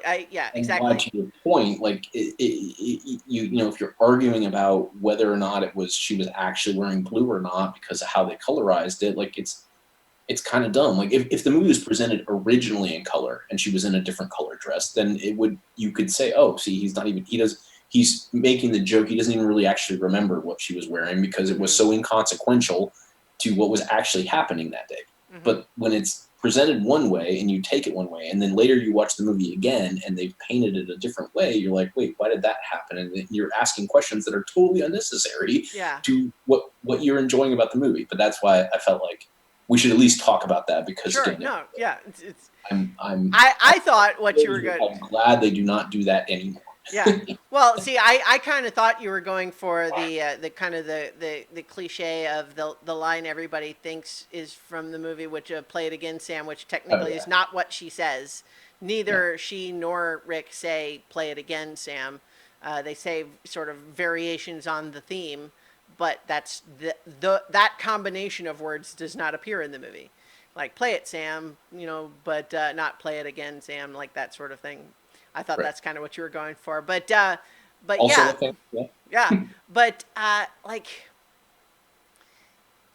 I think it's a movie that just holds up so well to not even just like a repeat viewing, but like over and over because there's just so much texture there. Like even just the filmmaking, like all of these crowded nightclub scenes where they're putting people like it makes it look crowded, and there's lots of times there's like people in the foreground with their back to you, which really kind of makes it feel like you're there in the room as opposed to watching a stage play of a nightclub. yeah, um, uh, there's there's so many great just little beats. I mean, like the dialogue is so. One of the things that like what you were talking about with that one line is that the dialogue, in many respects, especially for Rick, is evocative of sort of hard-boiled detective stories, right? Kind of like he plays Sam Spade later in other movies, but at the same time, it's so obvious to us, or at least it becomes so relatively quickly, that it's kind of a front. Like it is kind of his affect generally, but that it's sort of a defense mechanism, right? Like he plays up the cynicism so that no one tries to get at his actual interior vulnerabilities. yep. And it's there's so many bits where we see him just kind of navigating this morally gray world. There's the whole bit of Ferrari trying to hire Sam away from him, and just like, how much to buy Sam from you? And he's like, I don't buy or sell human beings. And then Ferrari just saying is like, that's a shame because they're a most valuable commodity here in Casablanca. And it's like, it's a like that's such a great exchange just because on the one hand, like it it accomplishes like three layers of things there, right? Like on the one hand, it shows the way that Sam kind of talks sideways around the real thing of he wouldn't want Ferrari to hire Sam away from him, even if he thought Sam would want that, but he even knows better. But he doesn't say that. What he says is, "I don't buy or sell human beings," right? Like, Right. So but yeah, you get a civil rights message in there. yeah, Yeah, you get a character message. But you also get the point. To your yeah. point, But then you also have just the larger point of Ferrari, who is actually not like like he's perhaps even more morally gray than Rick, but not bad. He's not malevolent. He does a couple of good things in the movie. Like pretty much everyone except the Nazis has at least some redeeming quality in this movie. Oh yeah, yeah, and I mean we'll get to Claude Rains, but yeah, that's gonna be. Louis Finish is your so great. Ferrari story first, though. Well, yeah. So I mean, I think that's just making the larger point of how, as established, the hot commodity right now is these exit visas so that people can leave, right? And so the idea of you don't buy or sell human beings, well, that's a shame because that's where the money is right now. And it doesn't have to be specifically about like purchase of, of slaves, but it's just making the point of, you are leaving money. We can both together acknowledge that you're leaving money on the table by not getting involved in that business. And in fact, that's why Ferrari is trying to say later, I think you have the papers. I don't think you want to be involved with that.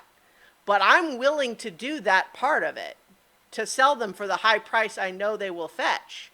So if you give them to me, I will give you a cut and I will do all of the risky part of the sale.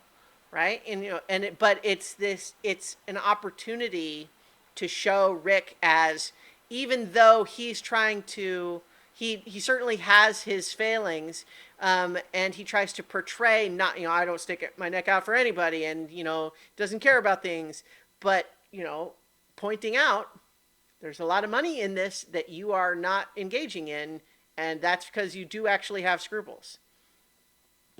And it's a little bit like the conversation with Peter Lorre's character early on, where there's this whole thing of like, you despise me, don't you? And it's like, well, again, we can just quote all the lines. It's like, yeah, if I gave you enough thought, I probably would.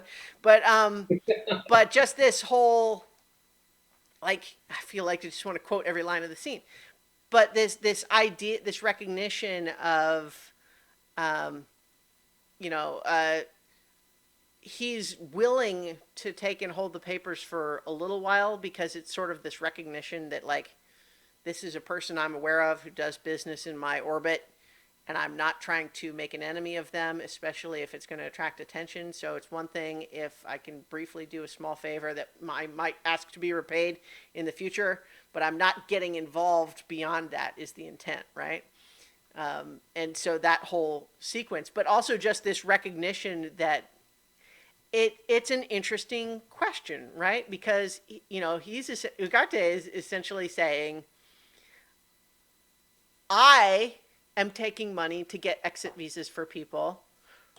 Renault is taking money to give exit visas to people. I'm charging them half of what he does. How does that not make me better? And, and like on the one hand, we can sort of like sympathize with, we can understand what Rick is saying was like, I don't object to a parasite, I object to a cut rate one. But on the other hand, you can also say, well, but there are people that would not get out if they had to go through Renault. And and as it turns out, Rick doesn't know this yet, but like the intended customers for these papers are Ilsa and Victor Laszlo. So right, and that's what I was going to say. Like, to get into your point of everybody having some redeeming quality, it's sort of left in there that Ugarte might be doing this not for the money on this one. Mm-hmm. Because he is sort of, but because and that's why Peter Lorre is so great, because he plays him as sort of this slimy like Weasley guy. Yeah. But it feels like very on type for Peter Lorre, but yeah. Right. Yeah, well, exactly. But the movie never ostensibly says this, but it's definitely the implication mm-hmm. is that he wanted Victor to be able to have the visas. Like it's like his way of being a part of the resistance. Mm-hmm. And so even he has this redeeming quality, and he's meant to be like the most caricature of a lowlife. Well, right, because it's also it's strongly implied that if it was not definitely him that pulled that murdered the courier that had the papers originally, definitely a part of it. Yeah, he was directly involved, even if it wasn't him personally. Right. Yeah, so he has that redeeming quality, but let's So let's tackle the next best character behind after Uh, Rick. I mean, obviously, yeah, like Ilsa's great and Victor's good, but I mean, Sam, right? Yeah, Sam's good. I mean, but all these guys, but it's yeah, Claude Rains is yeah, obviously to your point about like Raging Bull, like how you choose to end the movie. mm-hmm, The fact that it's Sam and Renal at the end, yeah, and Renal saying this could be the beginning of a beautiful friendship is, after everything we see leading up to that, I mean, mm-hmm. he is on par with Bogart in how good this character is. Oh yeah, yeah. Well, he's not necessarily a good character, but how good he Well, plays the right, character. yeah. Like he is unambiguously corrupt in his position. But what's I think fascinating about examining that is that he is a corrupt politician within the organizational structure of Vichy France, which is kind of it becomes this whole thing of like if you are given an immoral order, what's the right decision and the wrong decision, right? Like if he is working for a corrupted puppet government actually under the control of the Third Reich, how bad is it really to skim off the top of that? Right. Right? So it's one thing to say it's not morally virtuous exactly, but also it's not like he's taking money out of the pockets of good people being corrupt from that end, but certainly he is also taking advantage of innocence coming through also, which is less good. And in Yeah. Yeah. particular, the implication that he sometimes trades exit visas for sex is probably like of the things that he does, that's probably the worst one, even though we don't actually see him go through with it. No, and I feel like that one's in there to draw like a point between sort of the juxtaposition that we're building this whole movie against, like how like those two sort of like interact, but the juxtaposition between the two of them. Mm-hmm. So it's like you were talking about before, like the scene where Rick tells Ilsa to come to his room to get the papers, Yeah. and how he ends up leaving that scene is meant to be a direct contrast to the fact it only works as strongly because we have the context of what Renal is doing. Mm-hmm. And so like again, not that you would forgive him for doing that, but that's why that part is in there. Right. And then you have the part earlier with Ugarte and Renal both charging, but one's charging one's the legal charge and one's the behind the scenes charge. Yeah. Yeah.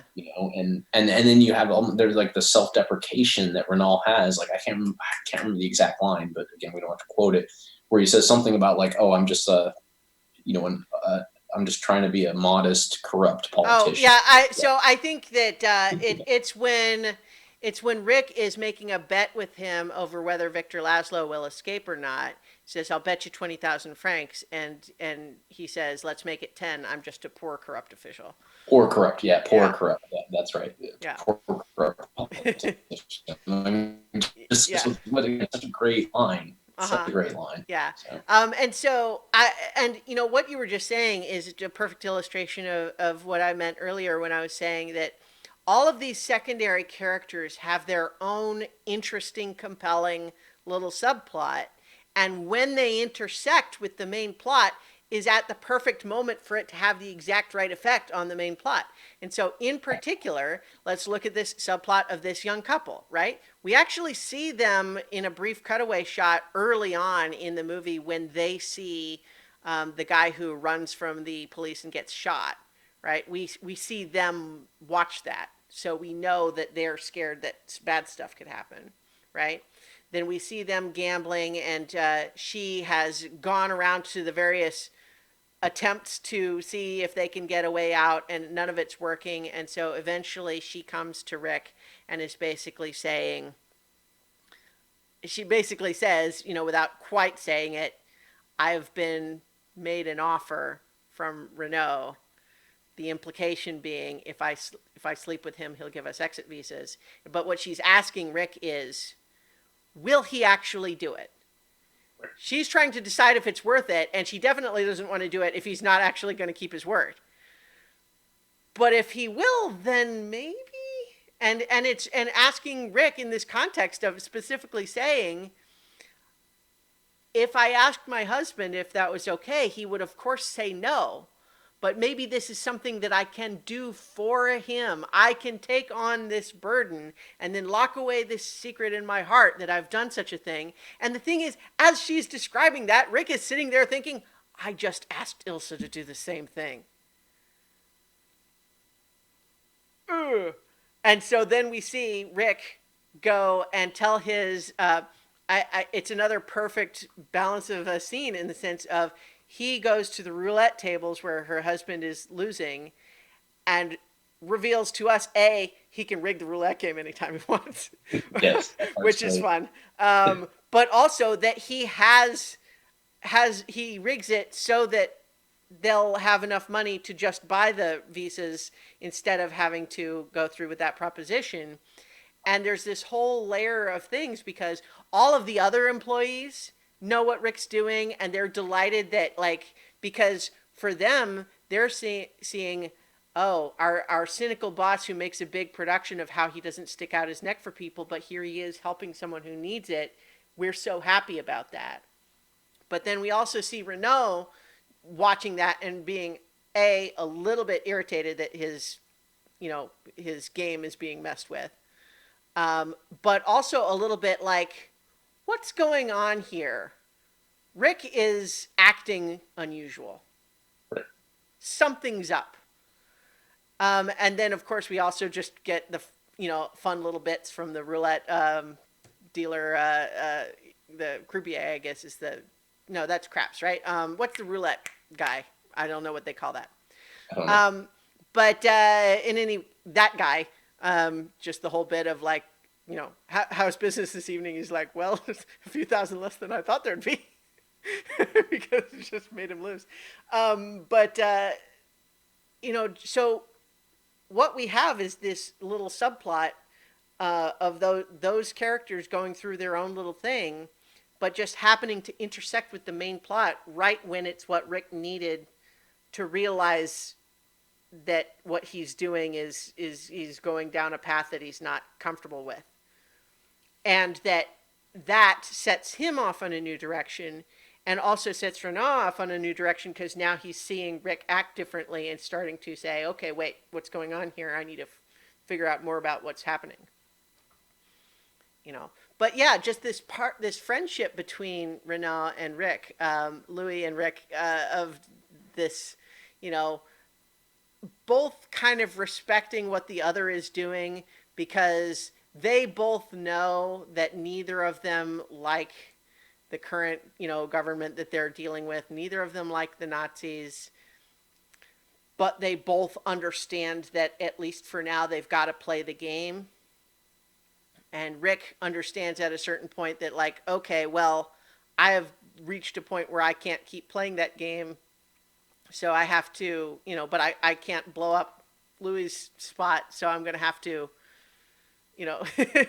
work against him for a little while. But the two of them together but eventually the perfect ending of, Louis doesn't turn on on Rick when Strasser is shot. It's like up until that point, we're not quite sure how that's all going to go. No, and talk about, this was framing but beyond its time. The idea that the movie opens with, rounding up basically all the white people, all the suspects, the usual suspects, which is like literally all the suspects, round up all the suspects. It's everybody who's from Europe.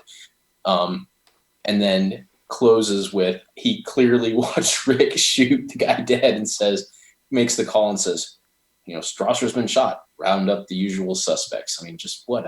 These, like you said, these lines, I know we can quote it all day long, but they're all so, like I said before, it's like lightning in a bottle. All of these lines work in 100 different movies, and but the fact that 100 lines are in the same movie is just it's just crazy. Like how well they kind of captured all this, and how much fun it is to go on this journey with them, and to watch these different character arcs and to get to like I said, Rick's arc comes as like slow dominoes. So does Louis. You know, Mm-hmm. because there's you start out with, oh, he's sort of this like jokingly self-deprecating corrupt guy, to, oh, Mm-hmm. he's actually doing some actually really shady stuff, to, Mm-hmm. well, that's, he's not a great guy, but he, when it's time for his redemption, like, he Mm-hmm. delivers. Well, like he's ultimately inspired by Rick's self-sacrifice, Right. right? Because here he is thinking like, okay, I like you and I understand each other. But here's the thing. I've got a comfortable spot here. I'm the master of my fate. And then as he says that, that's when the German officer comes in and says, Major Strasser is here. And Rick's Right. like, you were saying? But Louis' position there is kind of saying, okay, we usually have an understanding, but right now I'm under additional pressure because they're literally here breathing down my neck. I cannot go directly against what they're saying when they're right here watching me do it. And so, yeah, I'm having to do a lot of things that ordinarily I would let slide because they're right here. But that's the position I'm in, and don't make me choose between you because I'm going to have to choose to do what they say. But as he's watching, with increasing curiosity, what Rick's got going on, and like there's the whole plan, right? Like when Rick comes to him and says, "Right now, you don't actually have enough on Laszlo to legally hold him for a long time, but if you caught him with, trying to get those papers, you would." And so you're going to release him from your jail cell so that he'll come get the papers and I'll set him up for you and you can arrest him there. But the deal is I'll arrange that if you let me and Ilsa get away with the papers. Right? And so here's the thing. If we're sitting there in Captain Renault's shoes, like, do we believe this story? It seems pretty fishy. Right? Right. Because it's what, but I think what we I see. just need to shut these blinds because Oh, there's a sure. dust storm coming in. It's like, Oh, I can tell it like casting a shadow on my face. So all keep right. going. I'm just going to be Sure. behind the Yeah. computer. So, but what we can see in Claude Rains's performance in that scene is this feeling like, I'm not sure I believe you, but I am intrigued enough that, like, if you're telling the truth, then that's a good deal. And if you're not, I want to see what's really going on. Because this story of like, oh, it's about a girl, well, maybe I can buy that. If you're actually, and there's this element of like, gosh, Rick, I didn't know you had it in you, but do you really? I have to know. And if I say no to this deal, then I don't ever get the answer to the question. Right. And so I feel like I don't think he buys it completely, but he has to find out what's really going on. But then, so sure enough, obviously, when he shows up and Rick pulls the gun on him, there's a little bit of, I think, okay, well, this is potentially really bad. And so, like when Rick Mays tells him to call the airport, he actually calls Strasser, right? Um, and so there's working against him in that sense. But I think once he gets to the airport and he sees Rick tell Ilsa to go with Victor, I think that there's this recognition in him. He's like, oh my God. He is actually doing this completely altruistic, noble thing, like some kind of do gooder. Well, gosh, the idea of just having him arrested kind of sucks. You know what? Let's not do that. Shoots Strasser. Well, no, I guess Rick still shoots Strasser, but Louis is at that point saying, "Well, you know what? let's not do that. Let's not go down that road." Yeah. And I think like it's again, we have seen the conflicting impulses in him all along, but he was comfortable where he was, and so not motivated to leave it. But then I think Rick is inspired by Laszlo's commitment and believing that he maybe actually does have the ability to make a difference in the world in a larger way. and then Louis Well, sees yeah, Rick 'cause do that. the Yeah, life of two people doesn't amount to a hill of beans. yeah. So, I think it's technically three little people, but still not a hill oh, of beans. three little people. Yeah, Yeah. yeah. I just watched it twice today, so So the yeah, point is that yeah. yeah, he recognizes that Laszlo's lasting impact is more important than the three of them's Hmm. levels Yeah, or interactions or yeah. whatever. And so having you know, it's so it becomes this story about these compelling but morally complex characters being inspired to do the right thing by high ideals and altruism, and that's a nice story. It feels good and it's important, I think. Yes.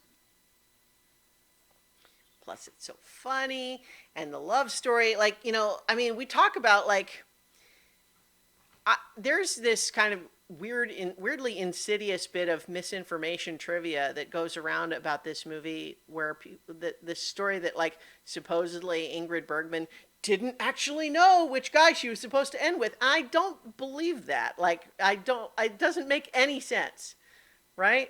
Like what kind of movie would this be if she actually went off with Rick at the end?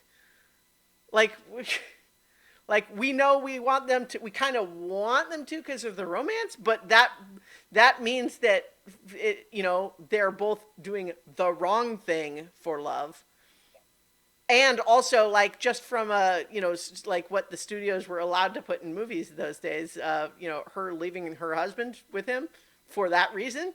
mm, I don't think they would have let them release the movie if No, that was and what happened. she's too good of an actress to. Hmm.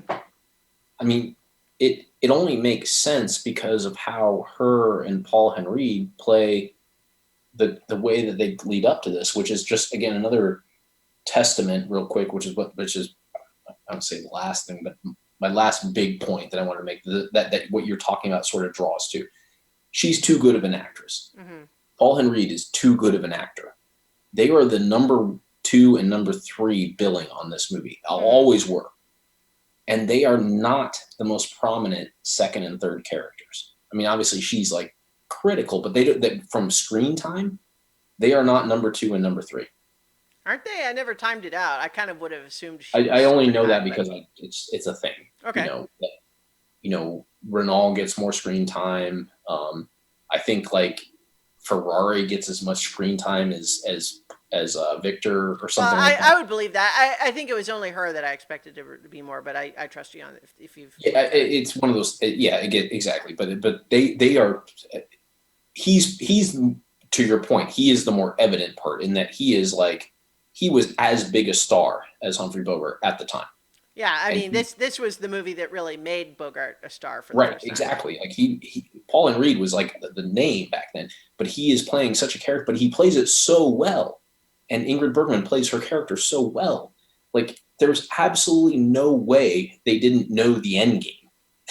Yeah, I think I wonder. It's too good, Yeah, you know. I suspect what happened is that like there were some interviews where she just probably was talking about the conflict and confusion that her character was feeling, in the sense of she is really feeling like, I love both. I don't know what to do. I'm kind of paralyzed with indecision here because I'm so ambivalent about, like, there doesn't feel like there's a right answer, and both, I don't, you know it's bad stuff happens either way.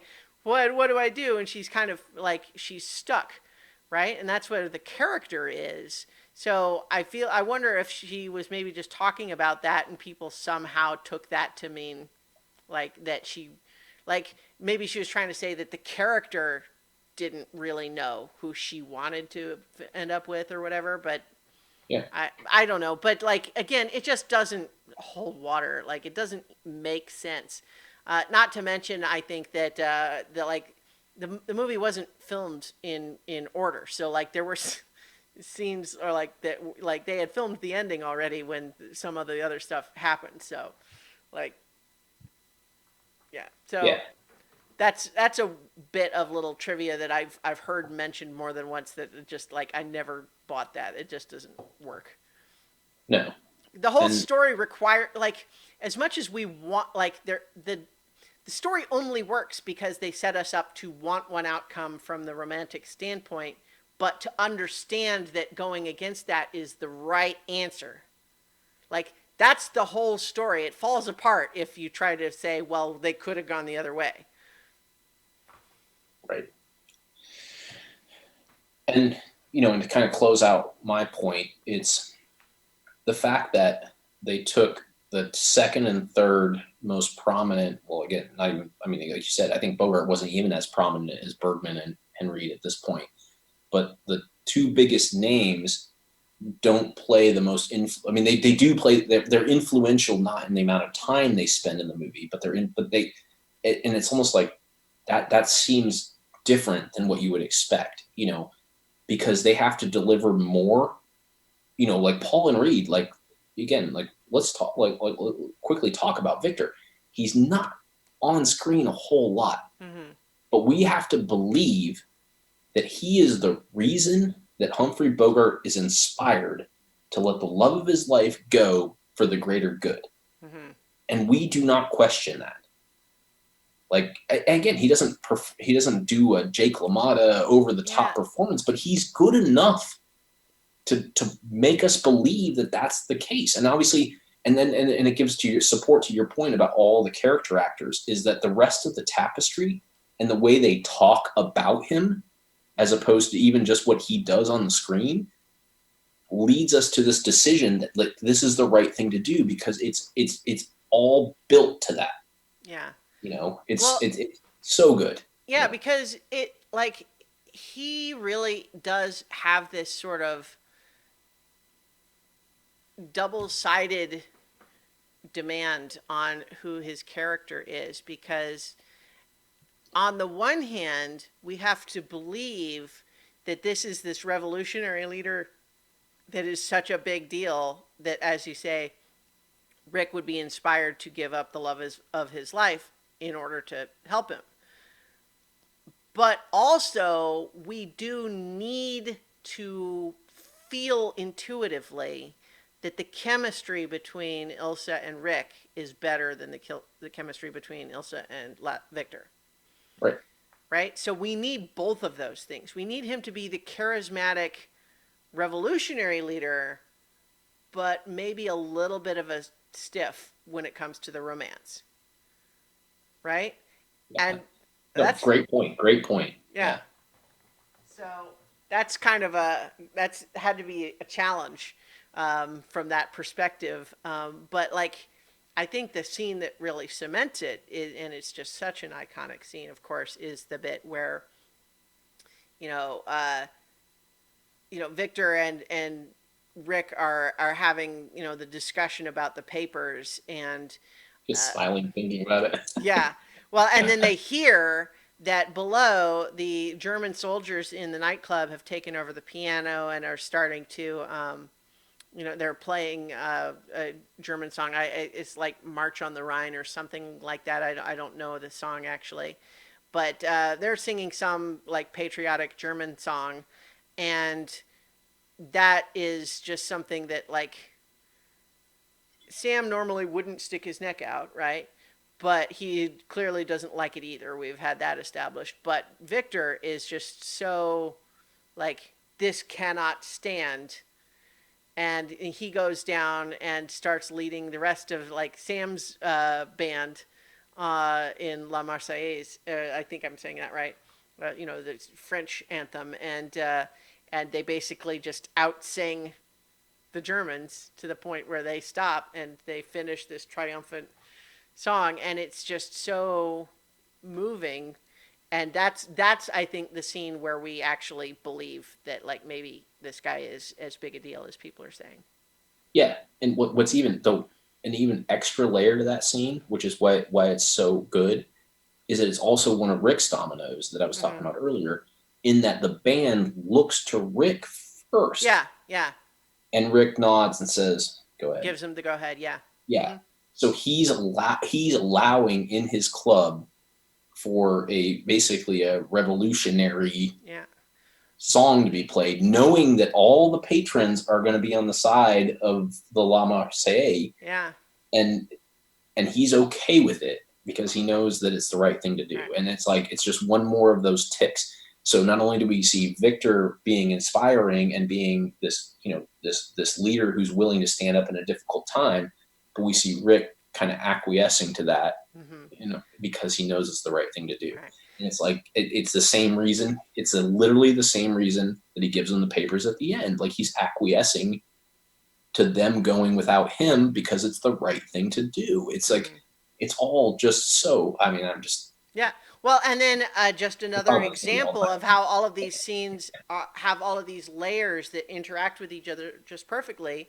It was Strasser that was one of the soldiers singing the German song. And so when they get outsung and that all happens, that's when he goes to Renault and says, if he can do that in a nightclub, we were maybe content with having him stay here, but maybe we can't do that either. So you're going to need to turn up the pressure on dealing with him now, not later. right. Which goes back to like my other thing about like part of. I mean, obviously, like Henry's performance is great, but it's the way all the other characters talk about him and Mm-hmm. how good they are.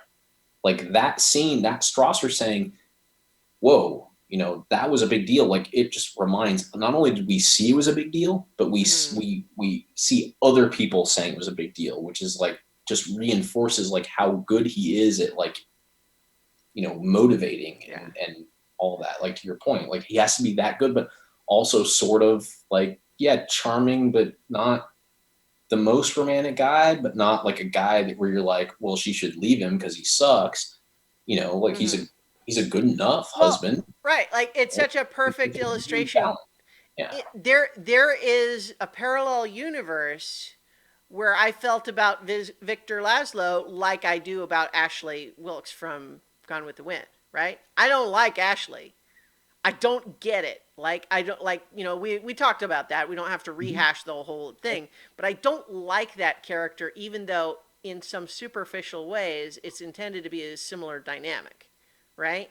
We've got Rhett and Scarlett with Ashley, right? On this periphery. And so in this one we've got Rick and Ilsa and Victor, right? So in some ways you could say that there's a superficially similar dynamic, but in this one, like we get it on both levels, right? Like that he is good at this one thing, which is important, even as we understand that this other thing is not as much there and is why she would be drawn to Rick. Yeah. And I can gesture with my hands a little more. Um, So um, I could go on and on oh, about me this. too. Yeah, I was gonna say I need to go to the restroom, so maybe I Okay, can do well, that, and then we can come back and kind of all right. wrap up and Well, do that. I will Like, tell a tangent story then if you need to take a moment. it'll be great, but Yeah, yeah. this is a tangent story that's not even actually about this movie, but is just an anecdote that I was reminded of based on what we were just talking about, which was, in the discussion of it's not even just what we see from Victor, but the way other people talk about him. And that just reminds me of an anecdote about the movie The Third Man, which stars Orson Welles, or rather, Orson Welles is in it. He's certainly the biggest name there, even though he doesn't actually even show up in the movie until like the last, like, act three of the story. But that's actually key to the whole thing because what Orson Welles said about that role was that it was perfect because it only required him to be on set for 1/3 of the filming, but the whole rest of the movie is about everybody talking about his character.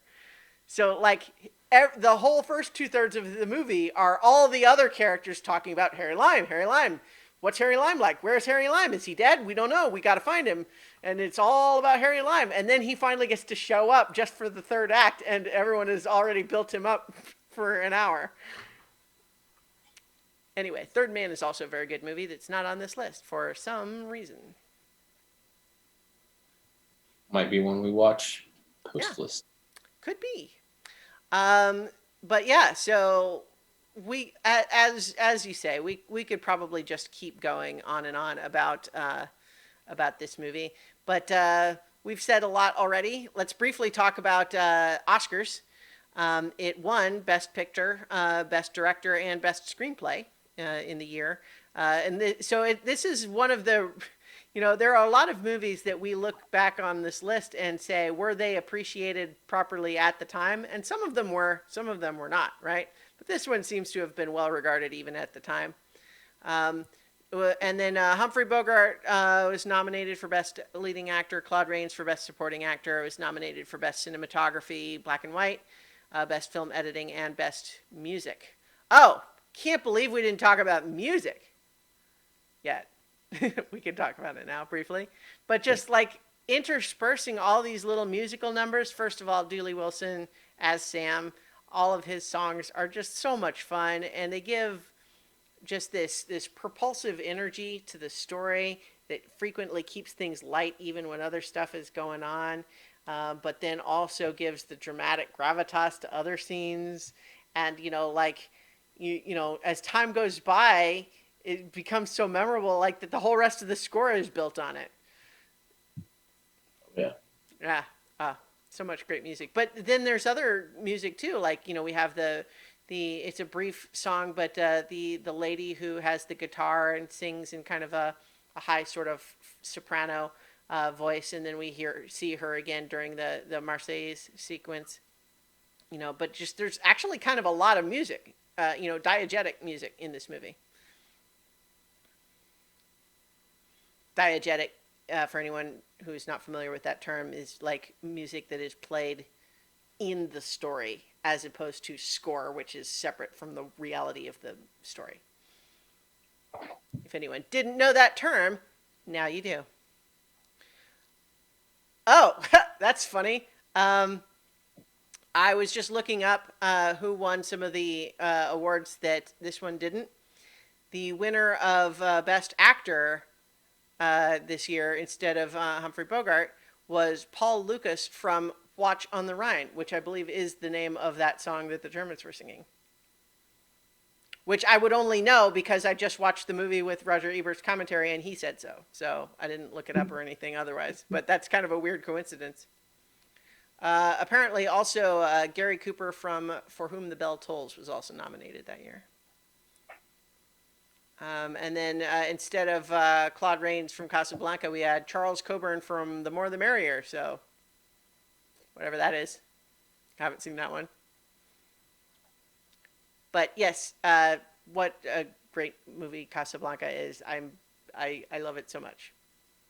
Yes. So, we ready to adjust the list? I am. All right. So do you want my choices? Well, yeah, go ahead and go first if you're ready. So I'm going to put Raging Bull at 10. So it should be able to go below It's a Wonderful Life and above Chinatown and still hold 10. Yeah, I believe that. Yeah, that'll work. Yeah. Yeah, because it moves out of its own place and then everything shifts back up. Yeah. Yeah, because I like I said, I feel like it's a top 10 movie. Mm-hmm. But I feel like it's just like at that top 10. Sure. And It's a Wonderful Life is a lot more fun than Raging Bull. You can go ahead of it. I would agree with that. Yeah. Spoiler alert. Casablanca is going to stay where it is. Casablanca is going to take number one because this is my list. Mm-hmm. And so, to your Roger Ebert quote earlier about what is the best cinematic movie versus what do I like the most, Mm-hmm.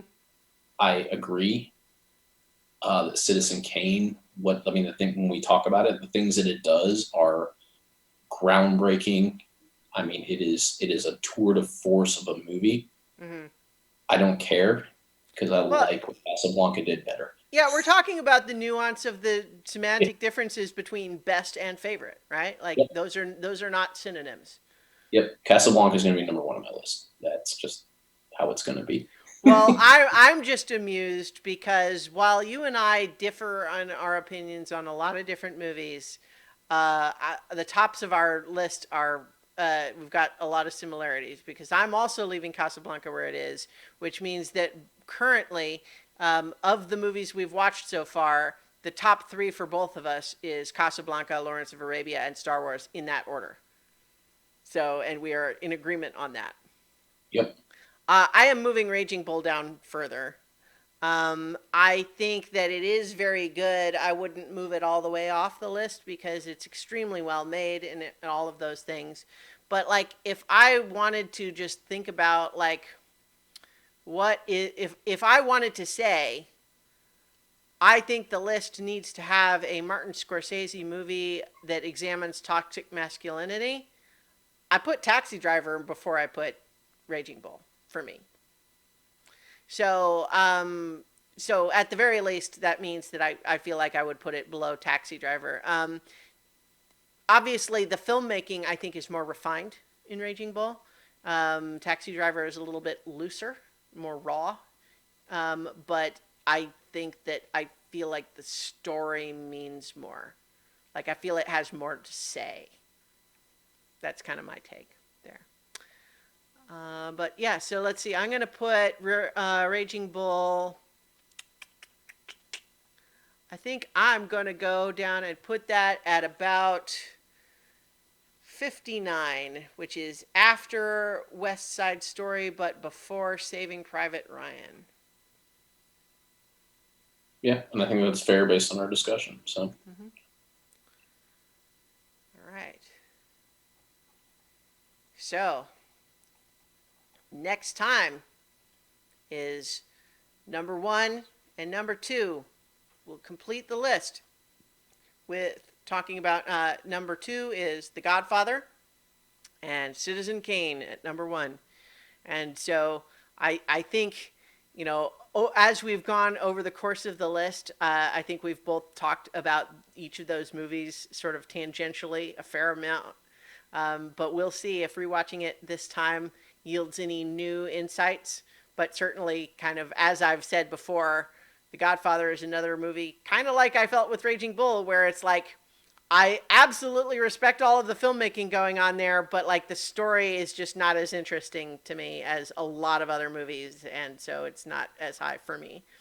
And then Citizen Kane with the, you know, it's just like, it's hard to challenge its importance in cinema history, but there's also a difference between that and like what's your favorite movie? Because I would rewatch Casablanca 100 times before Citizen Kane. So since you gave a little teaser, I like I said, I think I said earlier, I think it was on the stream. Mm. I watched The Godfather last night. I it's another one. It's going to be a lot higher than I thought it was going to be. Yeah. And part of that is actually influenced by, like, again, I can't thank my wife enough for going through, like, choosing to go through, because it is so much fun. I'm not like trying to be like dismissive of it, but it's fun watching with someone who hasn't watched these movies Oh and to yeah. see their reaction. Yeah, and for there's only two movies that are 3 hours plus on this list that she's been able, that we didn't intend to watch in one sitting, but she refused to not watch in one sitting, and that was Gone with the Wind, and that's The Godfather. And to the point, she's now asked to watch The Godfather Part 2 because of how much she enjoyed is a weird word, but how much she was moved by The Godfather and the arc that it told about Michael in particular. Mm-hmm. And when I told her that, like, his arc gets a lot darker as you go into part two, and she was like, yeah, I kind of want to see that, you know, because it tees you up with, like, wow, this is the all-American, like, hero who didn't want any part of this becomes the thing that he didn't want to be, and you believe why it happened, Mm-hmm. you know, and the power of that story. Um, it's pretty good. So Well, hey, you know what? It's been a while since I watched it. We'll see if any of my feelings change. With yeah, another viewing, we'll see. and if not, we'll have a spirited discussion. Yeah. Well, and the And thing is too that like it's not there are some movies that are on the list that I can look at and just go like, no, I just don't like it. That's not really the case with this one. It's more just a matter of like I can even recognize that any and all of my complaints are really just subjective about like the actual specific details of the story and not any quality concerns. yeah, I mean, I'll just say like again, real quick, just as we go out, I had to remind myself that we weren't going to talk about that today Well, yeah. because of how much some of these scenes, like I just love not the result of them, but the way they're put together to make the point that they're making, you know? So All right. Well, we'll see if we get into a fight about the oranges. that's not the one. The big one is the murder of the cop at the diner, and Okay. just the lead up to it, and how much they stress him to do like certain things, and how much he fucks it all up because he's not a killer. Hmm. Like that one is just so like wow, you know. I Well, mean, he ends up getting the result he needed, but yeah. he didn't do any of the things they told him to do. So anyway, All right. Well, we'll we'll get there. talk about Godfather, the Yeah, Godfather, next time, as well as Citizen Kane, as we finally will complete the list, the AFI's top list. We will have watched 100 movies. So in the meantime, 102 actually. well, yeah, technically, and well, we also talked about the Oscar movies a lot, and so we've watched a lot of movies, but Well, we but on watched this list, we did watch we 100. watched this 100 movies, the 100 movies on this list. Plus the two we inserted. That's what I'm saying. That's I the know, 100. no, I got it. I was just trying to illustrate that, if we want to start adding in all of the other movies that we also watched, then it starts getting out of control Yeah. pretty quickly. Since we That's all. started this movie, I've probably watched 700, 1,000 movies. Yeah. It's been a long time. It's been a long time, but we're Yeah. almost there. All right. All So right. we'll leave it there for tonight. But hey, everyone, go out and watch good movies. I can recommend personally that Bill and Ted Face the Music is actually great, and people should watch it. So I'll leave it there. That'll be our out.